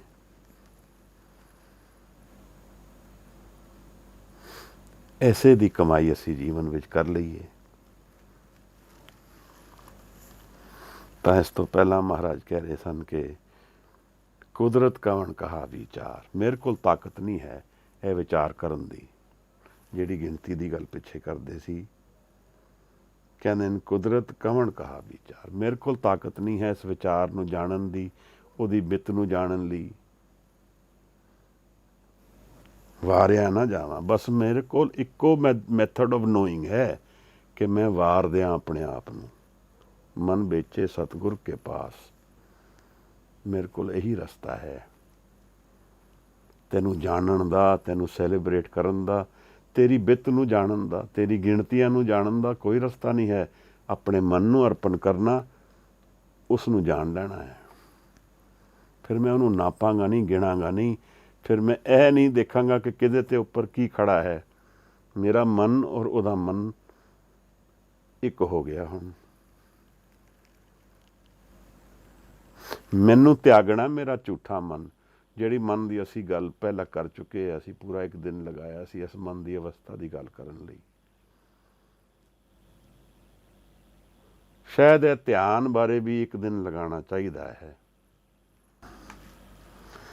ਇਹ ਜਿਹੜਾ ਧਿਆਨ ਸ਼ਬਦ ਹੈ, ਇਸ 'ਤੇ ਵੀ ਕੁਝ ਸਮਾਂ ਠਹਿਰਾਓ ਨਾਲ ਇਹਨੂੰ ਜਾਣਨਾ ਹੈ। ਦਰਅਸਲ ਇਹ ਜਿਹੜਾ ਇੱਕ ਨੁਕਤਾ ਆਪ ਨੂੰ ਮੈਂ ਸ਼ੇਅਰ ਕਰ ਰਿਹਾ, ਇਹ ਸਾਰੀ ਚੀਜ਼ ਦੀ ਕੀ ਹੈ ਕਿ ਮਨ ਦਾ ਅਸਲ ਰੂਪ ਧਿਆਨ ਹੈ। ਔਰ ਇਸ ਤਰ੍ਹਾਂ ਦੇਖਿਆ ਜਾਏ ਤਾਂ ਸਾਰੀ ਸ੍ਰਿਸ਼ਟੀ ਧਿਆਨ ਵਿੱਚ ਹੈ। ਪਰ ਮੈਂ ਆਪਣੇ ਵਿਚਾਰਾਂ ਕਰਕੇ, ਆਪਣੇ ਸੰਕਲਪਾਂ ਕਰਕੇ, ਆਪਣੀ ਡਿਜ਼ਾਇਰਸ ਕਰਕੇ, ਕਾਮਨਾਵਾਂ ਕਰਕੇ ਇਸ ਤੋਂ ਟੁੱਟਿਆ ਹੋਇਆ। ਔਰ ਫਿਰ ਮੈਂ ਉਹ ਭਰ ਦਿੱਤਾ ਮਨ ਵਿੱਚ ਇੰਨਾ ਕੁਝ, ਕੂੜ ਇੰਨਾ ਪਾਤਾ, ਕੂੜ ਦੀ ਪਾਲ ਇੰਨੀ ਆ ਗਈ ਕਿ ਸੱਤ ਦੇ ਦਰਸ਼ਨ ਹੀ ਨਹੀਂ ਰਹੇ। ਮਨ ਭਾਰੀ ਹੋ ਗਿਆ ਤਾਂ ਮਨ ਸੰਤੋਖ ਵਿੱਚ ਨਹੀਂ ਜਾ ਸਕਦਾ। ਮਨ ਰਿਲੈਕਸ ਹੀ ਨਹੀਂ ਹੋ ਰਿਹਾ ਤਾਂ ਧਿਆਨ ਵਿੱਚ ਕਿਵੇਂ ਜਾਏਗਾ। ਇੱਥੇ ਸੰਗਤ ਦੀ ਗੱਲ ਆ ਜਾਂਦੀ ਹੈ। ਉਹ ਵੀ ਚੰਦਨ ਹੋਏ ਲੈ ਬਸੇ ਜੋ ਚੰਦਨ ਪਾਸ। ਇੱਥੇ ਉਹਨਾਂ ਲੋਕਾਂ ਦੀ ਸਾਥ ਕਰਨ ਦੀ ਲੋੜ ਪੈ ਜਾਂਦੀ ਹੈ ਜਿਨ੍ਹਾਂ ਨੂੰ ਧਿਆਨ ਜੀਵਨ ਵਿੱਚ ਹੈ ਉਹਨਾਂ ਦੇ। ਉੱਥੋਂ ਮੈਂ ਕੁਝ ਮਦਦ ਲੈ ਸਕਦਾ।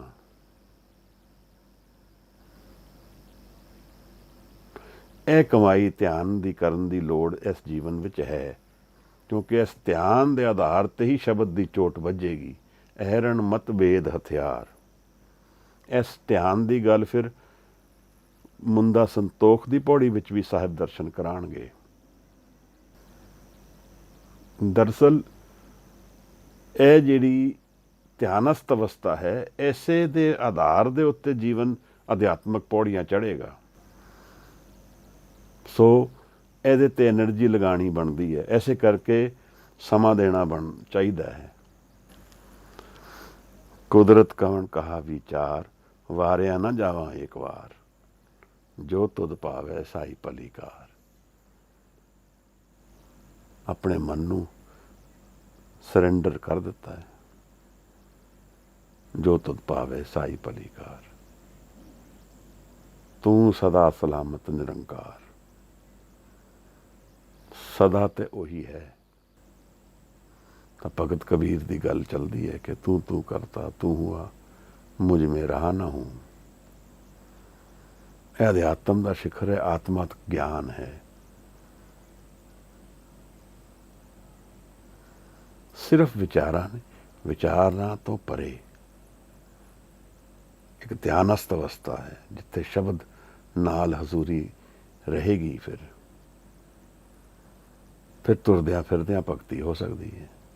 ਜੋ ਮੈਨੂੰ ਅਗਲਿਆਂ ਨੇ ਦੱਸਿਆ, ਮੈਨੂੰ ਐਕਸਪੀਰੀਅੰਸ ਨਹੀਂ ਹੈ। ਮੈਂ ਬਾਰ-ਬਾਰ ਕਹਿੰਦਾ ਚਲਾਂ।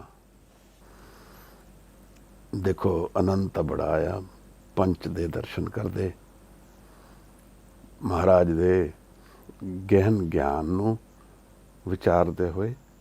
ਸੋ ਆਪ ਦੇ ਧੰਨਵਾਦੀ ਹਾਂ ਕਿ ਆਪ ਮੌਕਾ ਬਖਸ਼ਦੇ ਹੋ, ਨਹੀਂ ਤਾਂ ਮੇਰੇ ਵਰਗੇ ਕੀ ਜਾਣਨ। ਔਰ ਇੱਥੇ ਇੰਨੀ ਵਿਚਾਰ ਆਪ ਪ੍ਰਵਾਨ ਕਰਨਾ, ਭੁੱਲਾਂ ਚੁੱਕਾਂ ਦੀ ਖਿਮਾ ਦੇਣਾ। ਕੋਈ ਹੋਰ ਵਿਚਾਰ ਕਰਨਾ ਚਾਹੇ, ਕੁਝ ਪ੍ਰਸ਼ਨ ਪੁੱਛਣਾ ਚਾਹੇ, ਪਲੀਜ਼ ਆਪ